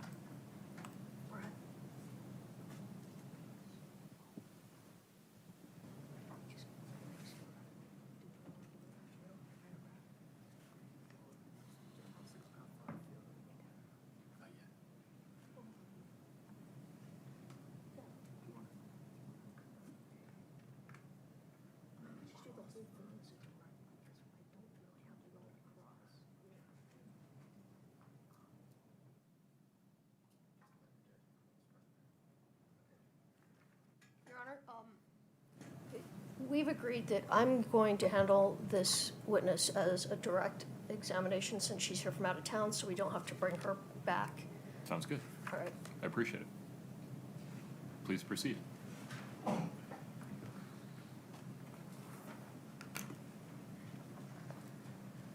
Morning, or good afternoon, huh? Who knows anymore? How are you today? I've been better. I'm sure you have. Allie, will you do me a favor? I'm sincere. You can sit wherever you like. Just What do you pull the want it? mic closer. Yeah, there you go. Thank you. Ellie, my name's Wendy Lewis. I know we've spoken, but we haven't met before, so nice to meet you. Nice to meet you.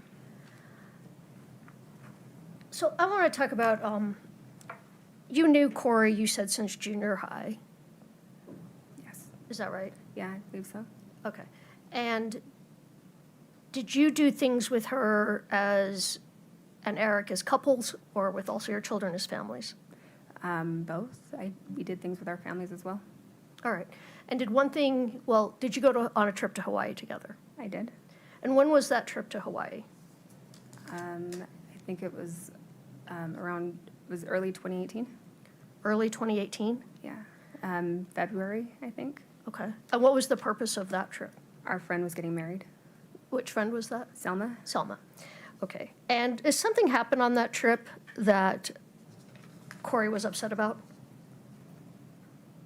Could you clarify? Did something happen in terms of the travel to Hawaii?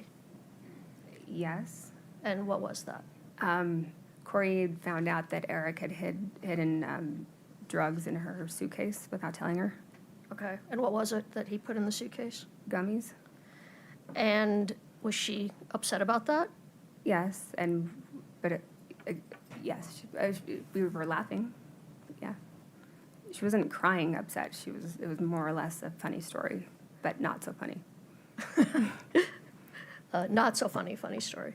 Mm-hmm. And I mean, is it fair to say she was not happy? No, she was not okay with it. Okay. And what was Eric Richins' reaction? He You thought don't it have to was- get into what he said, but how did he react to Kouri not being happy with him? He thought it was hilarious. He thought it was hilarious that he'd put Yes, his thinking was THC in her bag. yes. Okay, no, I just clarifying. You're fine. Mm. Okay. Now, you said that you were visiting, and you're from California, right? Yeah. Or Yes, you're I am. living in California now, Yes. to be more accurate. And you were visiting here about a month, a little less than a month, 3 weeks before Eric died, correct? Or, is that right? Yes. All right. And during that trip, you just talked about some things that happened during that trip when you were staying with the Richins.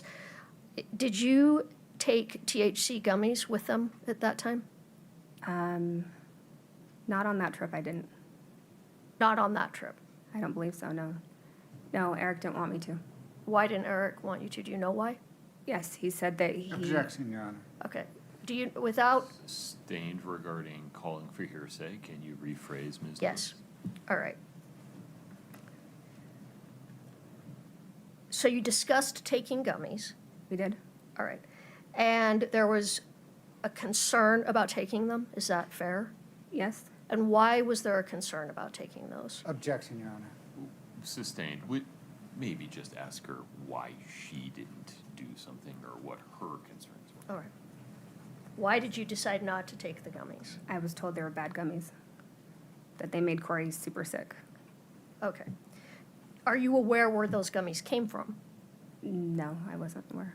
All right. You had taken gummies, THC gummies, with the Richins in the past, Yes. And where originally, you don't have to tell me who, but where were those gummies purchased from? Well, I was never with him when he got him, but I knew it was from a, Objection, Your Honor. Foundation? Foundation. Okay. All right. Sustained. You had taken gummies with the Richins in the past, yes, and so had some of your other friends. It was something that you all did occasionally, just like having a drink, fair? fair. All right. And are you aware of, well, let me rephrase that. Were you all getting these gummies from the same source originally? Objection, Your Honor. Pause for one moment. I need a reason. Foundation. Okay. Would you please sustained, would you please lay some foundation for whether and to what extent this witness knows about the source of anything that she took? Again, you were all getting gummies from the same source, right? Objection, Your Honor, leading. I need you to lay some foundation, not I'm just working ask on the it. same question. Just break it down.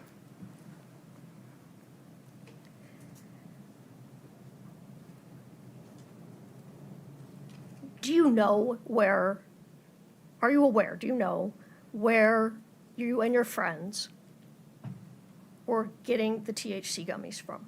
It's a yes or no question. Yes, You are aware? Okay. And for a time period, you were getting them from one particular person, isn't that right? yes. Okay. And what was the time period that you were getting them from that person? What do you mean? Like, was it from 2018 to 2021? Was it from, can you give me a general time, for how long of a time? Would you pause there for one moment? Your objection, Mr. Bloodworth. Your Honor, objection, foundation, particularly as it relates to whether or not hearsay is the foundation. Right. Ms. Lewis, my apologies. Would you approach for 1 second?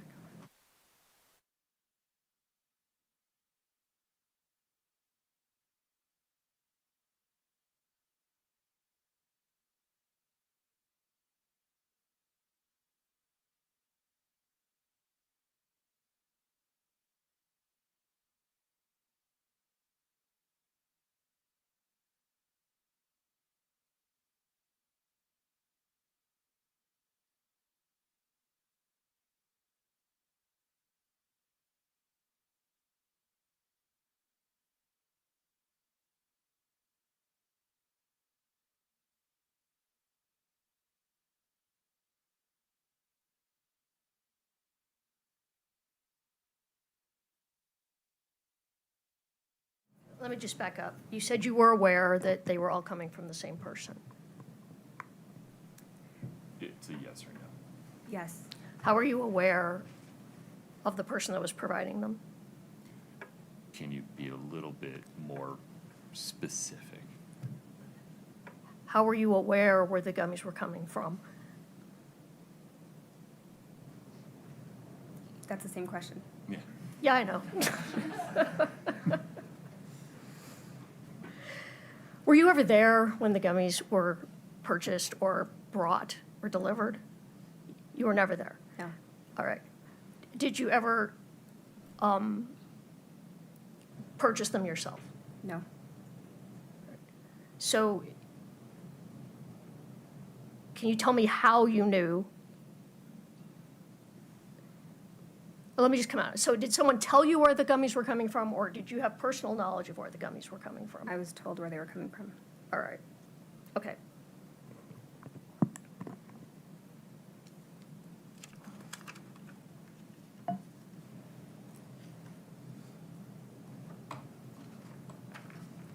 How was it that you found out that Mr. Richins had died? Our friend Kelsey called me. Called you? Yes, I was called on the phone. Yes. And was that the day that Mr. Richins passed away? Yes. All right. And what did you do when you found out? I cried And then what did you do? and then booked a flight and came the very next day. All right. So you arrived I arrived on the 5th. On the 5th. All right. And how did Kouri seem when you arrived? Distraught. Like she was grieving. And you've known Kouri a long time? Yeah. And you've observed her on other occasions where she's been upset? Yes. Ever anything this traumatic, or was this the first time? This is probably the most traumatic one I've experienced so far, yes. All right. Did anything about her behavior or her reaction strike you as unusual? No. Were you there when there was a celebration of life held at the Richins' house the night after he died? Yes. And how many people were there at that event? Oh, I couldn't tell you. There was a lot of people. More than 10? Well, there were people coming in and out the whole time. All right. Was this something that was planned, like a planned event? No. So it was, can you just describe sort of how it started?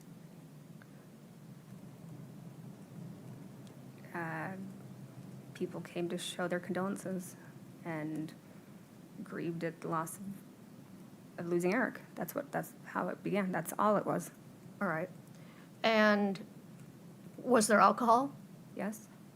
What else took place at the event? What were people doing? They were drinking? We were playing with the kids and talking about memories of Eric.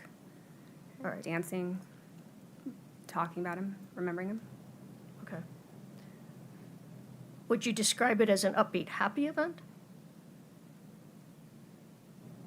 It was kind of, I don't know. It wasn't a party, if that's what you were trying to ask. Okay. What would you describe it as? Remembering his life. All right. Can you pull up Defense Exhibit 1089, just for the witness?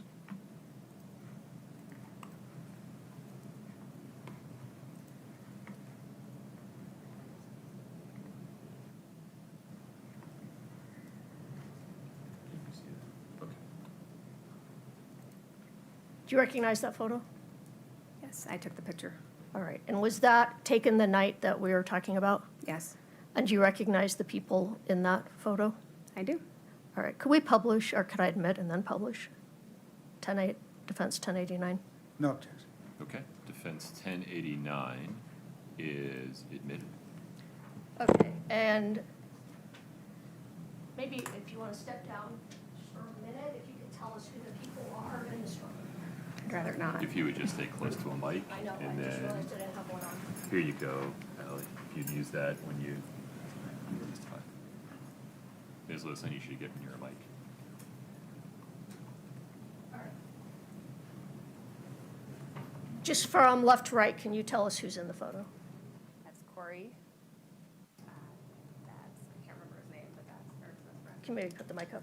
That's Eric's best friend. I can't remember his name. Is that Bryce? Yeah, that's Bryce. Sorry. Okay. Yes, that's Bryce. That's Allie, Cody's wife. That's Chelsea, and that's Amy, Amy Eric's sister. Richins. Okay. Richins. You can sit back down.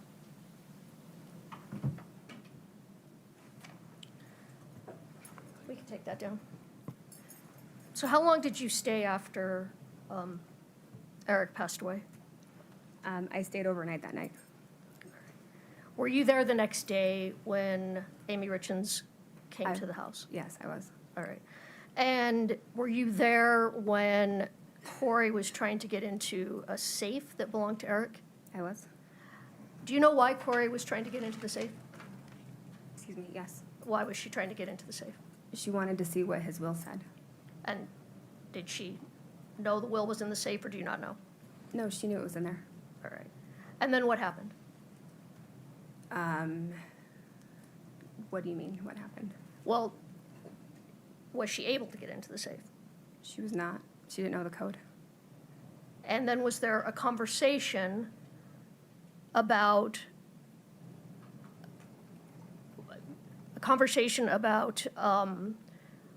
her not getting into the safe? Objection, foundation as it relates to hearsay. All right. Who was present when she was trying to get into the safe? She wasn't even in there at first. When you say she, who are you talking about? Kouri wasn't even in there. It was Who was in there at first? her brother and the locksmith. Okay, so a locksmith was called to try and open the safe. Yes. All right. And then what happened after that, Court? Amy and Bryce were leaving, and Amy saw the logo on the side of the truck and ran into the garage to stop Kouri from getting into the safe.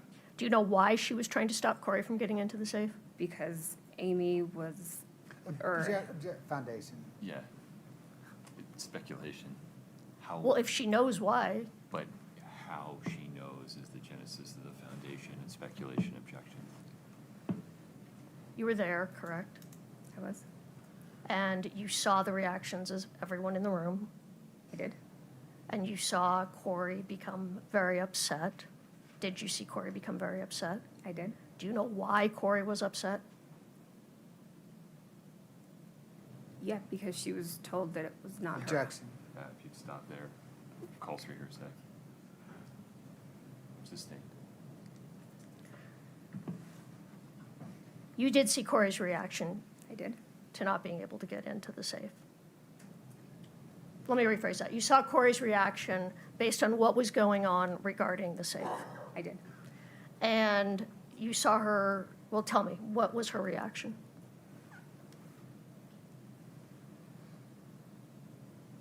Pure frustration and rage. Rage? Yeah. Was she crying? Yes. She was shaking. And in your opinion, was that reaction over the top? No, I thought she was valid. Did you think she was unreasonably out of control? No.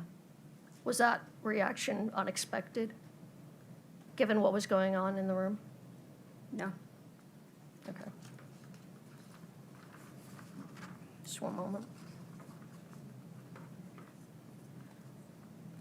All right, if I just have a moment. Of course.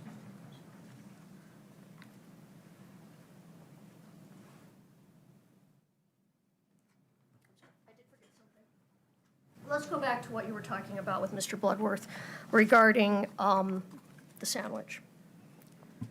So when you were there, you said that Eric said, what did Eric say to you again about the sandwich? Can you clarify the question, please? Yes, you were talking about when Eric got sick from a sandwich, right? You talked about that with Mr. Bloodworth. I did. And he told you, what did he tell you? That he believed that Kouri had tried to poison him. Okay. Did he tell you, I believe Kouri tried to poison me, or did he say to you, did Kouri tell you she tried to poison me? No. He said, he said Kouri tried to poison him. All right, and who was there? Kouri was there? Yes. And what was her response to that? She was laughing and she said that's not what happened. And what did happen? I don't know what happened. Well, he took a bite of the sandwich and got an allergic reaction and had to shoot himself with an EpiPen. Okay, so they talked about that there was an allergic reaction. Yes. Was everyone laughing? Yes, we were all laughing and we jokingly said, "Don't eat what Kouri feeds you." Okay. And did Eric appear upset about what had happened prior with the sandwich? No. Did he seem scared about what had taken place? No. How are he and Kouri getting along when you were there that last visit?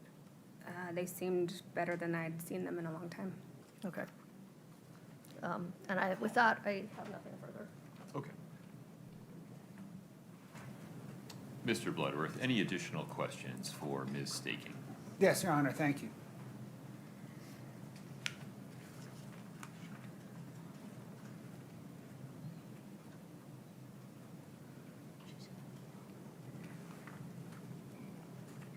Ma'am, let me make sure I understand the travel to Hawaii. Am I right that it was funny at the time because Kouri did not get caught with the gummies in her luggage, but it would have been less than funny if she had got caught? Is that the joke? Speculation.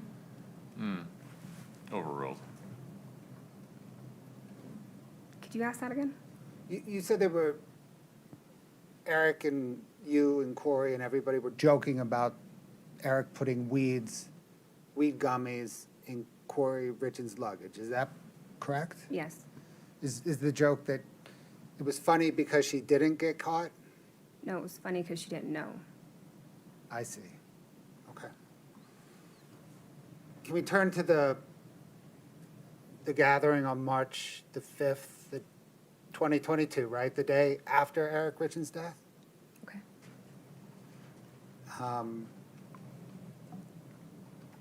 And you and others, many friends of Eric, some of Eric's family members, I think were there, right? Yes. And people were drinking and toasting Eric. Yes. People were also using weed gummies that night too, as well. I don't know. Not that I'm aware of. That photo you showed, or you looked at, it was labeled Exhibit 1089. That was at the beginning of the evening? No, that was towards the end. Well, it was I don't know. It was mid-evening. Okay, there came a time, right, when Mr. Knutson removed his pants? Sorry, who? Do you know who Bryce Knutson is, the I guy know in that photo? Bryce. I don't know his last name. Okay, did there come a time when he removed his pants at that celebration? Not that I remember, but probably. Okay. Do you remember if the photo was before or after that? It was before he was dressed. Scott, can I get Exhibit 8-8, please?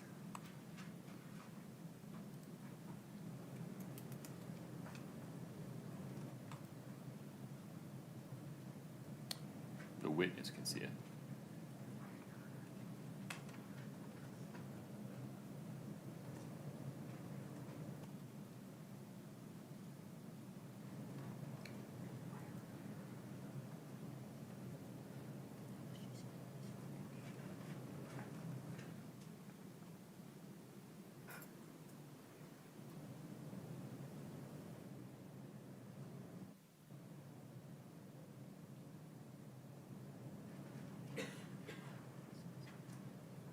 Ma'am, do you recognize that photo, or that video rather, as an accurate depiction of what was occurring in parts of that evening? Yes.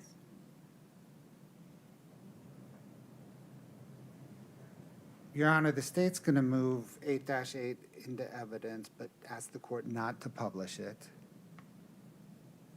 What the state's going to do is prepare a vision of that blurs out the face of any children, and then publish that to the jury at a different time.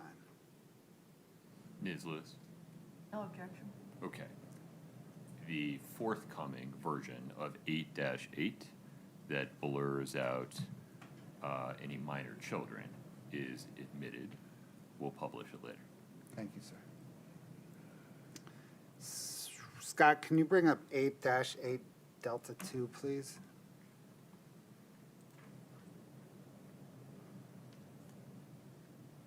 Are you able to see it? Steve? Okay.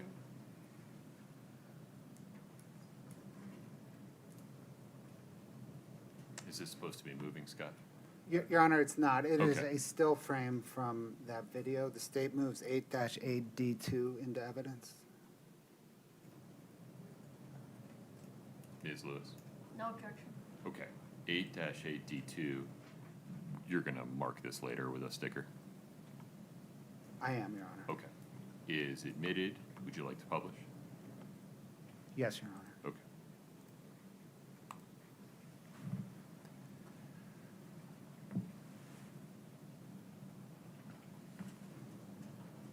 Thank you.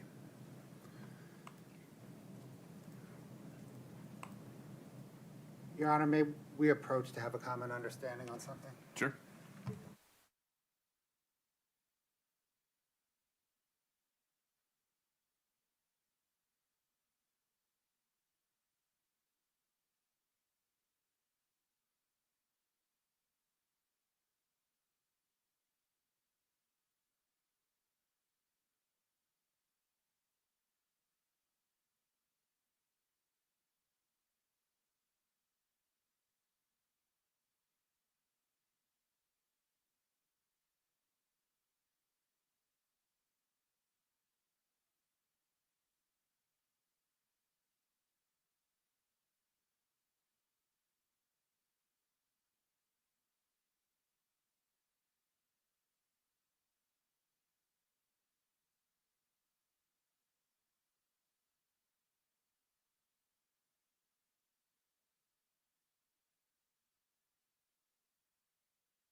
Mr. Bloodworth, any other questions for this witness? No, Your Honor, thank you.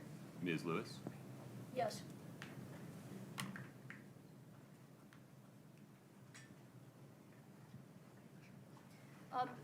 Just going back to the night of the wake. Mhm.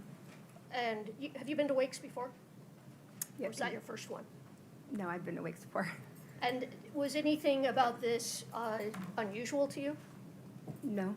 This is how you've seen people at other wakes right after a loved one had died. Fair? Yeah. Was Yes. Kouri happy that night? No, we were trying to be happy for the kids. We were trying to stay positive and keep it light Okay, so. for her kids. And that's fair. And you said you spent the night at the house. I did. Who else spent the night at the house that night? Do you know? Yes, Amy did, and so did Bryce, and I believe Chelsea did as well. Okay, so just the four of you, other adults went home, then the kids were there. Yeah. Yes, and the Alright. kids were there. Do you recall that Kouri left that event early to go to bed with one or more of the children? No, I don't recall. You don't recall that? No. Okay. All right, I have nothing further. No, Your Honor. Counsel, may we release this witness? Yes, we may. Yes, Your Honor. Okay. I appreciate your patience. Thank you for your time. Please travel safely. You're free to go. Should we talk about scheduling or? Yes, sir, let's talk scheduling. Yeah, I think a brief scheduling discussion would be appropriate. Ms. Nestor, do you mind? Yes, sir.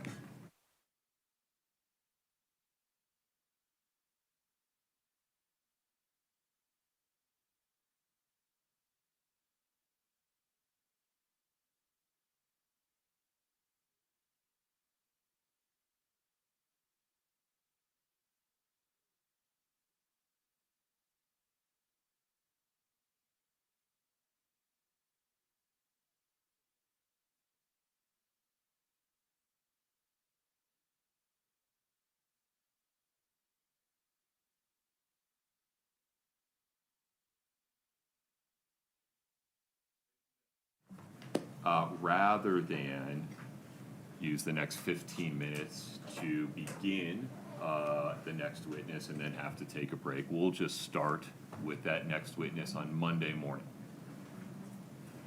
Scheduling reminder, no trial tomorrow, Friday, March 6th. We will be in recess until Monday morning, 8:30 a.m. Over the next 3 days, please make an effort to not watch, listen, or read anything related to this case. It takes affirmative action, so please be diligent. Please do not speak about the case with anyone. Please do not allow anyone to talk about the case to you. That requires affirmative action as well. And please don't do any searches or research about the case in any way. Please enjoy your weekend. I'll see you again Monday morning, 8:30 a.m. Please travel safely. Please rise for the jury.